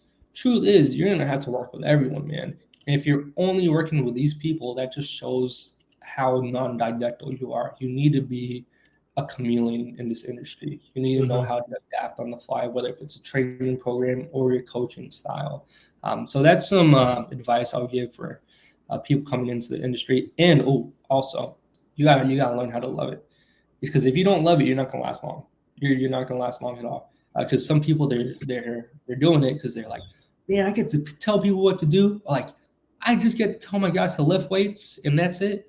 Well, yeah, let's get it. And then the passion dies down. Then they're gonna find out, oh, I gotta get these internships where I'm not getting paid at all. I just have to talk to them. I have to program. I got to do the dirty work. Truth is, you got to do the dirty work. You can't just shy away from it. If you're being like, oh, I'm being treated unfairly, of course, there are times that, it's possible that you get treated unfairly. But hey, you got to know that this is, a stepping stone or stepping stool where you're necessary to make your dream happen. You can't just, it's not all sunshine and rainbows, You got to learn to rack and set up a lot of racks before you can coach. I still do that to this day. I would say out of our coaching staff at Mets SC in the afternoon, I don't do mornings because that's more Gen Pop. Afternoons is where the athletes are. I do want to fill out my mornings though with some athletes. I don't know. There's some things I've been thinking on the back end. I'll clip this part and you can post it out. I'll talk to you. I'll talk to you about it. But I definitely want to. What's it called? Anyways, besides that, I think to this day, I still set up the racks before the people come in. Of course, people are gonna ruin the racks. Like there's gonna be an athlete that was like, "Hey, coach, I just got done with my squat. All the racks are full. All right, you got to turn into a bench." And then my OCD goes off, and I get a little mad. But I'm like, whatever, man. You know how to set the rack. But yeah, I still do that to this day. I don't like clutters. There's a professionalism that comes with how you organize things, right? S&C, it's not deemed to be a pretty living. It's not where you get to do like this little fun work and all that stuff. No, it's hard work. It's hard work. It's gonna be messy. But if you could, within a setting of chaos, that you could find some patterns and piece to that, that's the professionalism you got to portray, right? So I hate clutters, all that. I mean, that's just me as a person too. I hate clutters. Not saying I don't get clutters. I mean, don't look at this side of my desk, but back to your earlier point, I think you'd mentioned that like it's you have to do a lot of the dirty work. And I think a lot of people don't know how much sort of free work you have to do to sort of get into these positions. And I know Coach Mac's big thing is after you've done an internship with him, you're not supposed to do any other ones because essentially you've had all the training possible that you could possibly want to get into your first job. And I think for me that was kind of important to listen to because I'd done like 3-4 years back to back of unpaid work. So I had to have a job to pay for my job. It's just there's a lot of hurdles that you have to go through to get into this industry. And I think being straight up and honest with people from the get-go, like one of my lecturers, I remember he was like, essentially for a while you're a glorified cleaner. You're just tidying up and you're just having to go through movements and just stuff. It is a hard industry to get into. I mean, that's what it is. If you're not about it, then I totally get it. If you don't like the things that the industry is about, and so I understand if you don't like it, but that's what we do. That's what we do. But yeah, I mean, and then eventually when you kind of climb totem pole, as Ryan would say. Oh man, dude, Ryan has his sayings, man. He's like across the pond, totem pole. I'm like, dude, it's funny. It's good though. I love it. I love it because I catch myself saying that to my kids sometimes, and then I'm like, gosh dang, Ryan. so yeah, that's the best thing about the internship that we were on. It's like you sort of build connections that are going to last a lifetime. And I think like me and Ryan took me out to his gym, which is Curtis Clay's gym. And like me and him would just like spend the day like just chatting and just like sort of connecting with each other in that level where let's be honest, like our internship was just like yell, scream, shout for 2-3 hours, and then we went out to eat or we went back home, and just like we didn't have that most of the time. We didn't have that time to like really spend it with each other and just like connect on a deep. The duality of man. So, in all fairness, when we went to that wing shop, that was one of the best things. Like me, you, and Chu kind of went out to eat quite a lot. But like those were some of my favorite parts. Yeah, I still go to those places, man. I still go there. But I'm still a big foodie and all that. But yeah. But like I said, it's climbing the totem pole. Once you climb that, eventually, like I said, my where I work, maximum sports conditioning. I was, your eyes. That's what you are first. You're originally eyes. You show that you have the education behind it. Because you could have BS next to your name, MS next to your name, but you gotta know how to apply it right there and then. This is a fast moving industry. It's not a slow person industry. If you want to do the slow work, you got to do that when you're at home. So working outside of hours, right? So like me, I do a lot of admin work. I do some programming. I got to set some things up before I even get in. But I love it. I love it. Maybe not the admin stuff in terms of all that, but in terms of the I love it. I wouldn't mind doing that in my free time, like let's say early in the morning or late at night. It's something. Obviously, you don't want to spend too much time on it because I still got things to do in my life. But you gotta love what you do, and eventually, once you climb that totem pole, that's when you could put a little bit more of your input. Because then the head guys or the directors, they're gonna trust your input. They're gonna be like, "Oh, what you came from a physical therapy background? What'd you say about this this tendonitis stuff?" You're like, "Oh, I want to throw some isometrics at him because he has quad tendonitis and he should be doing this 45 seconds." 3 sets in order to get a stress relaxation response. So the necrotic part of the tendon could get stressed or could get an adaptation. I want them to do this 3 times a day, 6 hours apart, because that's the refractory period. And they're going to be like, oh, okay, let's try it out. Let's try it out. So it's always about those little moments that you have to step up. And honestly, sometimes it doesn't feel like a big moment. It doesn't feel like, oh my gosh. Whereas some people, it might feel like, oh my gosh, this is a lot of pressure. At the end of the day, if you're well versed, if you're well educated, if you have confidence in yourself and what you do, when that time comes, when you're coming into the industry or climbing the ranks, you'll be ready. And speaking of isometrics too, it's I throw those into my programming. Yeah, we do. I'm a big fan, especially in pull-up. When people aren't as confident and comfortable doing pull-ups, I love to chuck an eccentric pull-up in there to get them stronger quicker. Exactly. Yeah, I mean, going back to isometrics, we do ankle rockers and everything of that sort. But yeah, that's just another tool in the tool bag. If anyone out there is still listening, 2 hours and 14 minutes in, and you've really gotten past how much of a springy attitude I have, as you would say, man. But yeah, man, what you been up to though, man? I feel like all these podcasts, you've been asking all the good questions. What you been up to, man? I've been working really. It's just it's that same again. Like that mentality doesn't change. Like when I was there, I had 6 weeks to like you know who I was. And I feel like that's the kind of mentality I took across there. Is like, whatever happened, you were going to remember who I was. And like since like my exam meeting with sort of Coach Mac, he was just like, dude, just whatever you want to do it. I'll support you, and I have been doing that. So I graduated after 4 years, so our degree systems kind of work differently here.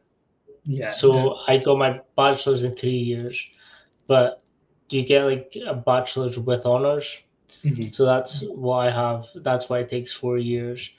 And then from there, I was still doing like S&C jobs here and there. I did some internships with, it was like a couple hours a week, which wasn't a lot. I was just like sitting in, listening to physiologists sort of go off. And that to me was really important because I got to learn that side as well.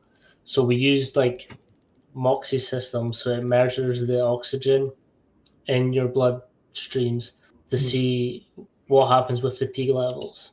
So what happens is like when they started the trial, like they're all like, so we were doing maximal sprints. So for just on the bikes, what's a test called? Maximal sprints. Oh, It's that I research, man. remember. Yeah, I'm I telling know you, it's the there's so research that much. you. Yeah. So we're doing like these, I think it was 30 seconds on, 15 seconds off, as like pure high velocity as fast as you could. And then, Yeah. it would obviously peak because you had no oxygen left in there. But the quicker that dip then comes for the oxygen to get back in, the better it is for your athletes because they're able to recover quicker and they're able to output that same sort of levels of Work, output the same. work capacity. Yeah.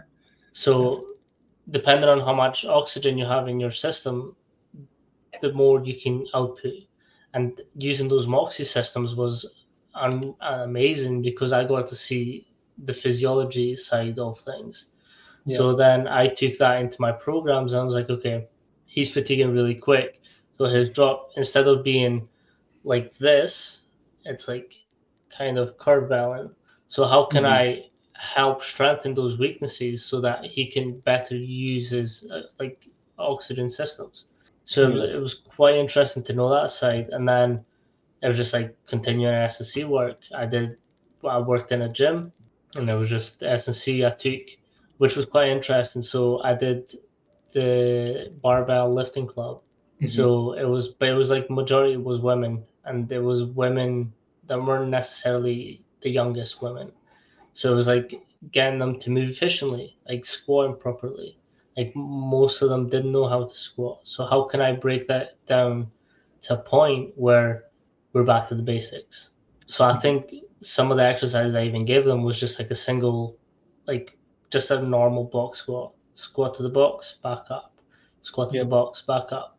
Because like the thing for a lot of women is their confidence level that that box isn't going to be there. So even like just me holding out their hands and being like, okay, I'm with you. If you're going to fall, I will catch you. But the chair, thankfully, was always there. Apparently, objects don't move. Um, Yeah. Hey, gravity. but like it's simple. Like so, it was like that was my challenge, and it was I was used to working with athletes, but how can I adapt this to general population? And I Yeah. think you kind of need to learn both of this industry. Is like yes, working with athletes is amazing. You get to see the top end of it, but what happens when you strip it back down? Like Exactly. Exactly. Yeah. yeah, so like the people who can't move, how do you teach them how to move? How do you cue them how to move? And I think is There we go. that's where I've learned a lot is just teaching people how to move, and that's why I'm big on movement because like not everyone's squat is going to look the same, not everyone rep is going to look the same. So how can I make the most build intent with that program? Yeah. There, hey, man. Like you hit on the button. You hit on the button. Like you said. Um, but yeah, I mean, like you got to learn how to train everyone, right? I know some coaches that have worked with, high level athletes, college level pro athletes, and when they train a youth athlete or high school athlete, still good, right? But their mechanics are off. They don't know what to do because you're so used to training these guys and gals that have these that almost have perfect form that have been doing this for a long time. They're the reason there's a reason why they're at the elite level. All of a sudden, I throw some people that need to get there, and they're like, everything's off. I don't know where to start. Down to the movement patterns, right? Like, and like you said, you're a big fan of movement, and like you said, you've had the gals, they're squatting down to a box, yeah. But even with injuries as well, like I've noticed between like my guys and my girls that typically when my guys get injured, it's more of a muscular, injury or something, or not even just injury, like a pain. Whereas for my girls, it's they still have muscle injuries, and my guys still have connective tissue injuries. But sometimes for my girls, it'll be like more tendon, more joint, more connective tissue. And I was looking into research regarding this, and someone that I really look towards in terms of tendon and connective research is Dr. Keith Barr. And I think this may be the case. It's because estrogen inhibits the enzyme that cross-links collagen. And then even though it's 80% less likely to have a muscle pull for women, there's a 48 times more likelihood of having an ACL rupture. Now you go on the male side, it's the exact opposite. Not obviously from person to person, but if you look at the population as a whole. So I looked into this for my dissertation, and I've mentioned in previous podcasts, but women. So obviously, women have smaller ACL tendons and all that, ligaments, and that's why they're more likely to rupture it. But at that same term, they're more likely to even damage it further if they're on their period. And that goes back again to the estrogen levels and how their hormones are controlled through their cycle. So on that, it was like, how can you effectively coach these females for the hormonal imbalances that they're going through? To further emphasize that, if so, women already are at higher chance of rupturing their ACL, even further when they're on their period. If they're taking contraceptives, they're even further likely to rupture it, because again, that's just more hormones that are getting pumped in, and not necessarily the good ones. So that's why they'll get like bloated, they'll feel terrible most of the time, their moods will be off, just a whole bunch of symptoms just to control that one thing. There we go. But regarding that connective tissue injury as well, it's just I think people look at connective tissue as tendons and joints, right? But the fascia, man, I gotta look so much deeper into this, right? Dan Foley, he has this series called the Fascia Chronicles. It's a course online. And then Sachin, one of the co-owners of Matt's SC, he's told me about it, and we've talked about it, and it's insane. It's insane what how much more out there is than just muscles. Muscles. I lift and all that stuff, right? But the difficulty I have wrapping my mind around it is, first of all, you got guys that don't squat 315 or 225 that jump at the gym, right? Like a John Morant, right? I even think there's a story of Vince Carter. I believe Matt Wenning told this on Mark Bell's podcast, but he couldn't squat 225. Like, he couldn't. But Vince Carter, known as one of the best dunkers of all time, doing some crazy stuff, right? Honey dip in the rim. He's doing all this behind your neck. I don't know, crazy stuff, right? He couldn't squat 225. So there's much more than just, I'm not a fascia-based guy, right? There are fascia-based people out there in terms of programming. And I really want to do some outreach on that. And like I said, get those Fascia Chronicles from Dan Foley. But it has to be looked more deeper into if we want to kind of mitigate injury, right? Because if we're looking at it through the lens of force, right? If injuries was a force problem, everyone would train like powerlifters. Now, guess what happens with powerlifters? Their quad tendons rupture. They still get their muscle pulls. They still get their muscle tears. So there's a missing link, right? And then obviously we get that in sports as well. So there's a missing link, and that missing link can be fascia. It's just, I know in order to, I guess, hypertrophy fascia, you have to stress. You gotta create stimulus along the lines of stress. And then depending on what fascia sling is it, whether it's a lateral sling, superficial, posterior sling, whatever that may be.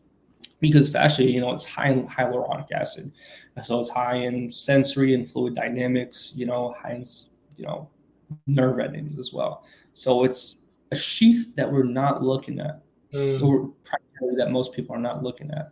And as I said, I got to dig deeper into it. And that's just because my conjugate bias. So, and then I was actually going to ask you, when you are sort of doing this myofascial release, how much in depth do you go into METs? Into what? Muscle energy technique. So like stretching through movement and all that stuff. Yeah. I don't go too crazy with it. Just honestly, typically I just test them from the old physical therapy test that I used to use.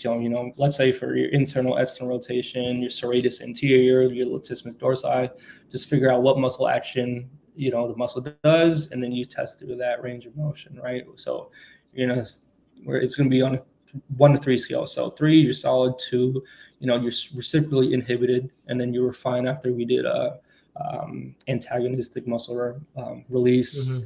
We retrained it pretty much, and then 0 is just a weak muscle, right? So that's pretty much the scale that I look at. So I don't really go through the full range of motion. If I feel like I deem it necessary, then I do.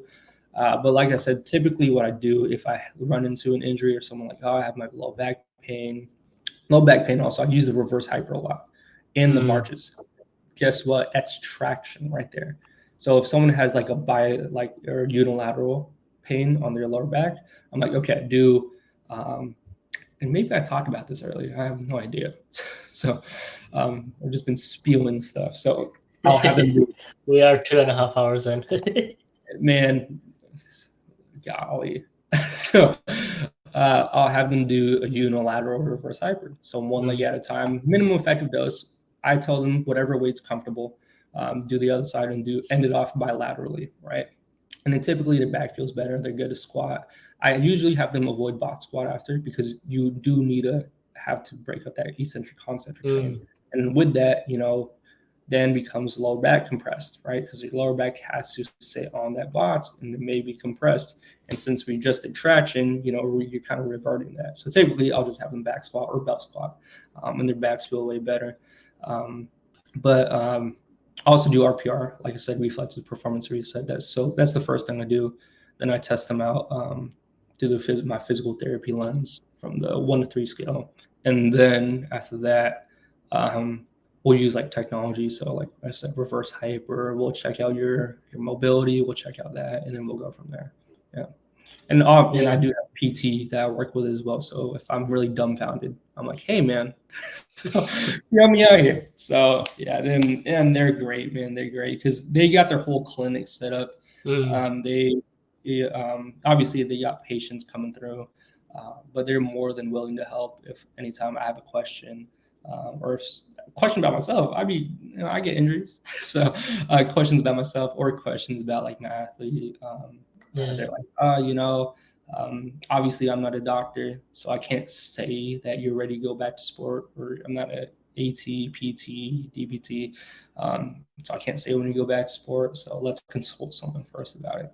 So they're a really helpful hand regarding that. So yeah. Oh, perfect. Thank you so much for hopping on.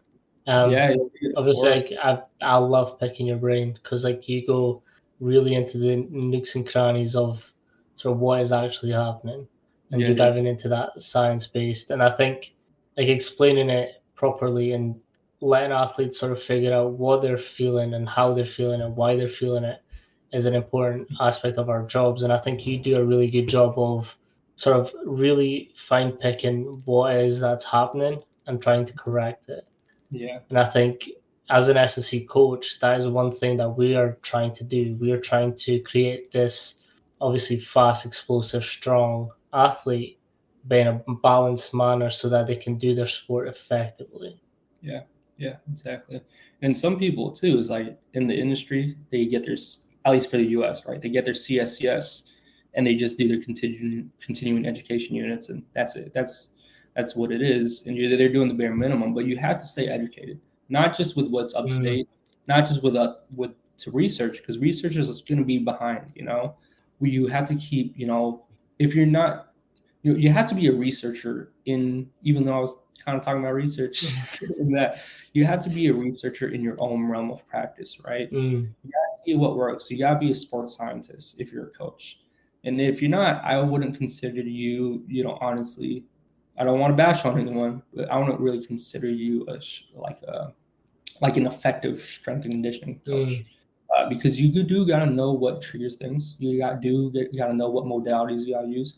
You gotta run experiments every day. When I'm gonna walk in the next like hour or two at my workplace, I'm constantly thinking of something. I'm thinking of like, okay, what if we switch this, or like we do this for their performance, or this injury and that. You gotta run your experiments, and I'm not saying you gotta do a full IRB institutional review board. And trust me, I want to avoid that at all cost. But you have to be as curious as you are willing to be. Yes. So I always put it to my athletes and sort of people that I see as like they're in a 1,000-piece puzzle, and I'm trying to figure out which pieces go where and why they're going there. Like I often a lot talk about like minimal injuries that they've had, but their bodies are so used to overcompensating for that now their left side's jacked. So for me, it's like, how can I break that left side so that I can get back to the original weakness and fix it? Yeah. I mean, we got it down. I mean, at least, and we were always striving to do a little more, and that's the great thing. It's the endless pursuit of greatness. That's what it is. That's exactly what it is. Greatness in your own mind, you define that as what you want. But if you're on there, you're on there. So there we go. I'm going to show your Instagram because you do post some really good videos. Yeah, my car's in there too. That's like from the old Instagram. No, you don't. I'll throw it out. Yeah. But yeah, that's blur up that number plate. It's a car, man. I'm not even driving that thing right now. I'm driving this little soccer mom van. So yeah. So I usually for myself, I post me. I don't really post the fellas and guys and gals that I train. That's on our main page, our company page, Maximum Sports Conditioning. So if you do want to check out some training there for our athletes, we do it there. Right there, just avoid the videos. I highly recommend you. I hate it, man. Don't do it. I'm not a marketer, I promise. So, yeah. So, and if for some context, I was giving him crap for that video before the podcast started. Dude, that's one of my demons right there. I go to sleep thinking about that. But you gotta do what you gotta do. But exactly, 100%. Yeah, if there's anyone that ever has any questions, I know I'm not the most experienced or well-versed S&C coach, but if you want to talk about or, pick each other's brains about programming or logistics or physiology, I'm more than happy to talk about it. Like I said, me and Manny beat on this thing for 2.5 hours. I got time. I got time sometimes. So no, and I think it's a really important skill is like that. Chalking up with people, like going back and just like talking to, because like I'll challenge your views, you challenge my views. I think that's why me, you, and Chu sort of like go on really well, is because like we're all from different backgrounds, we all have different methods and modalities of coaching and training, but we're not dying on that hill. We are able to sort of, okay, you got some good points on this part, let me try it. Yeah, and I think because I know speaking all about that contrast. Yes. Yeah. I asked him about it because obviously that was his big thing, and I love it. Like you're obviously conjugate, and I just like to dabble with everything. But like I think there's a time and a place for everything. So for me, it's more like I'm not going to die on that hill because I may be wrong. Who knows? Hey man, things change. The thing about the industry is, things come and go. Like that, like the foot stuff. I mean, that happened years ago, and then it's come back. Or like the Vertec, or not the Vertec, excuse me, the Vertimats, the thing that you stand on. That thing, came out, kind of died down and it comes back. Trends come and go.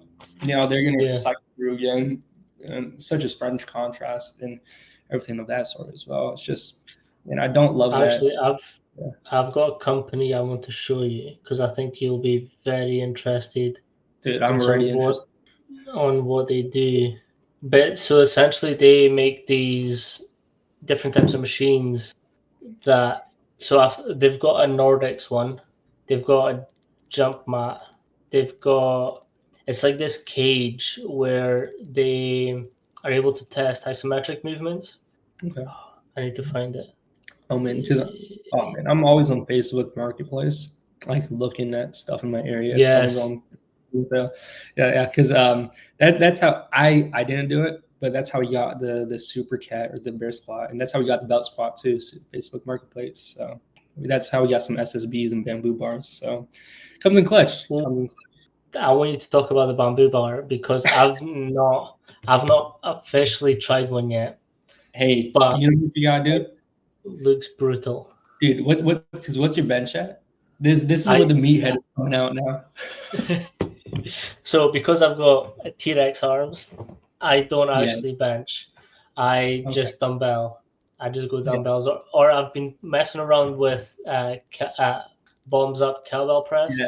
I do that with for that stability. Yeah. So what do you typically press for? I think the most I've ever chucked up was about 100, 110 kilograms. I don't know what that is in. For your dumbbells? 225. No. Bench. Oh, okay. I was about to say, man, some dumbbells. Oh my gosh, man. No, dumbbells. I'll go like 30s, 35s. Gotcha. Yeah. Hey, man, the professional inside of me, I'm gonna tell that of you, but the relationship we have, the friend side of me, I'm like, load up 2 plates on that bad boy and just send it. But but what I don't really use that with too many of my athletes. Sometimes I use it, and especially if they need some extra work with stability, right, of the shoulder blade. Well, I have them, dude. Yes, I have them bench with it. Because the bar is about 6 pounds, I believe. So it's not a heavy bar. So if you add 45 on each side, it's going to be 95 pounds. So it's not heavy. But what I actually have them do is hold it isometrically for 30 seconds for each grip and each position. So I have them almost lock out and hold it there, 90 degrees, hold it there, above the chest, hold it there.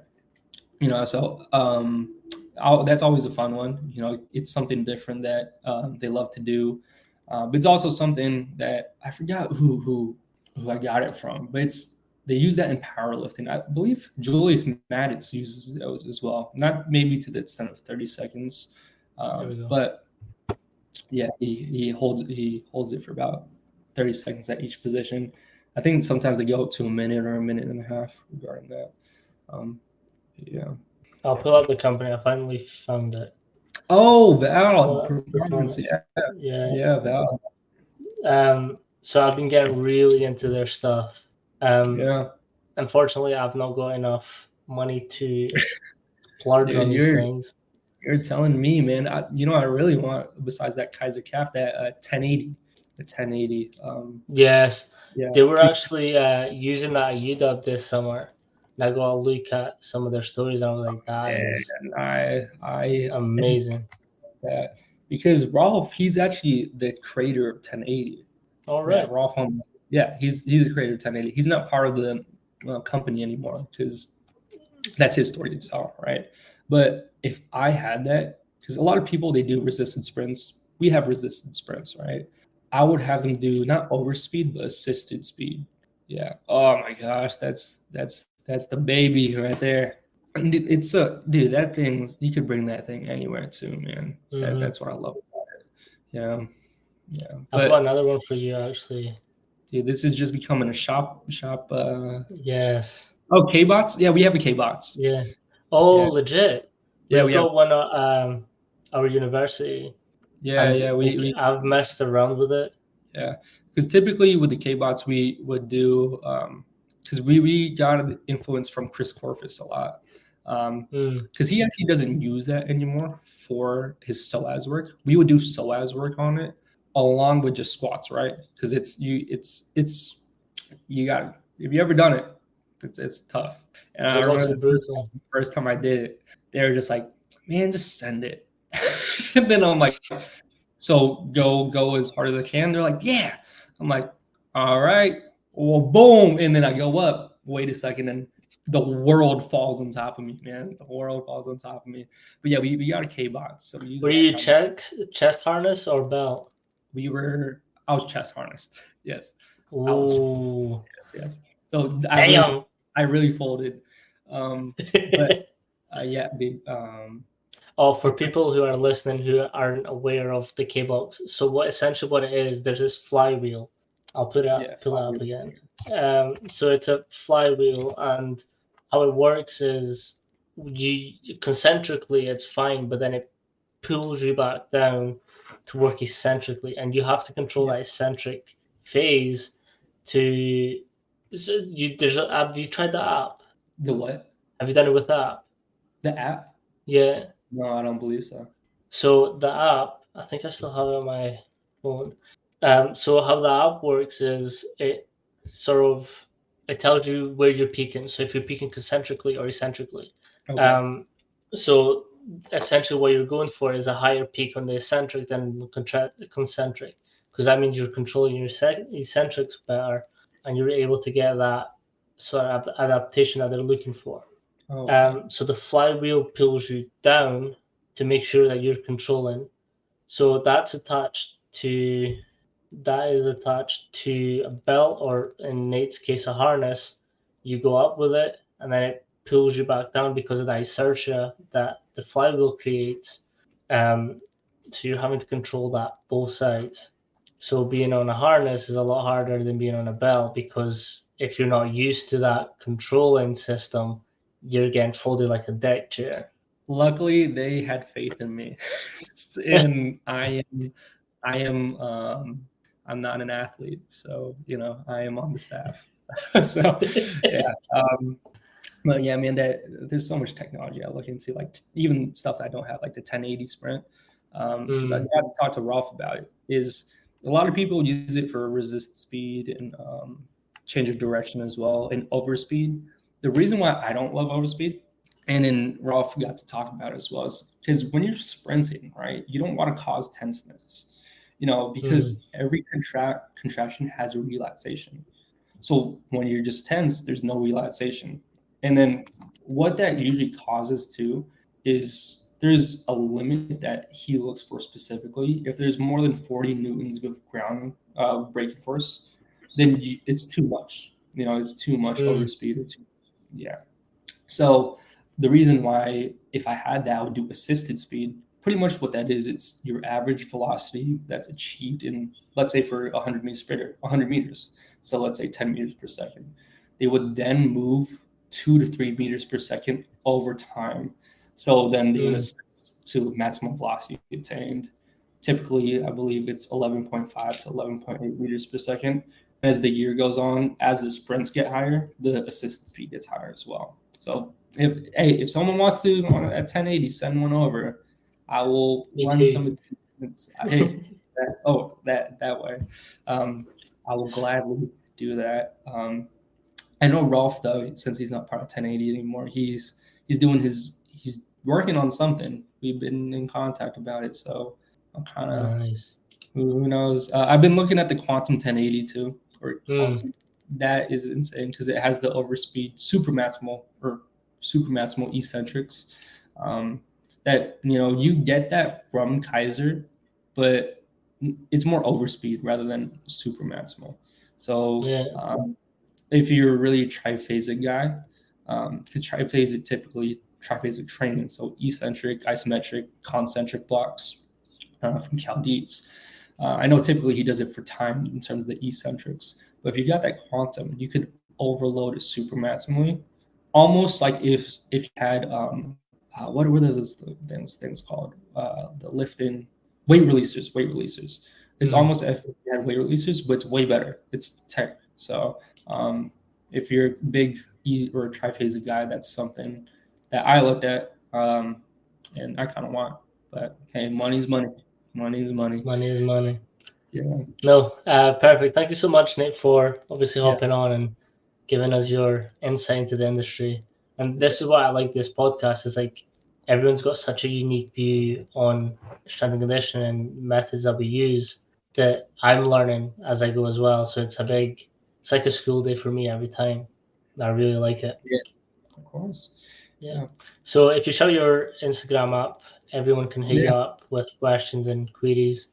Yeah, so my Instagram is just Nathan_Allas, so NATHAN_ALLAS. That's my Instagram. The strength and conditioning facility that I work at is called Maximum Sports Conditioning. I believe the Instagram is just Maximum. There we go. So it's MAXSC_gym. So if you'll catch some training in there, you might catch me, talking that Manny loves so much about marketing. So just a reminder, I don't have a degree in marketing. So if you catch me, don't catch me lacking. Again, I'm able to do and give Nate stuff because he does it to me as well. But we are also friends. Yeah, if you could take it, we could. If you could take it, you could give it. Yeah, so don't just give Nate shit. Please don't. I got high schoolers, man. I got high schoolers and middle schoolers and elementary school kids sometimes, but my college and pros hold it down for me. So.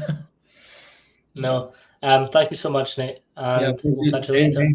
Thank you so much for having me on this. I appreciate it. It's all good. Obviously, the good thing about me running this podcast is I get to have on who I want when I want. So I'm speaking to people who I can look up to and look forward to speaking to. So you're definitely one of those. Thank you. I very appreciate it. Same to you as well. So I'm telling you, me, you, Chu, and Ryan, same Ryan right there. It's gonna be. I love it. You might need to upgrade your storage. It might be a 7-hour. Imagine that. 0 views. No. I'll watch it. We'll at least have 4. Me, you, Chu, and Ryan. I'll send it to my mom too, and my family. Nice. That's 5. Yeah. No, perfect. Thanks so much, Nate. Thanks, man. Appreciate it.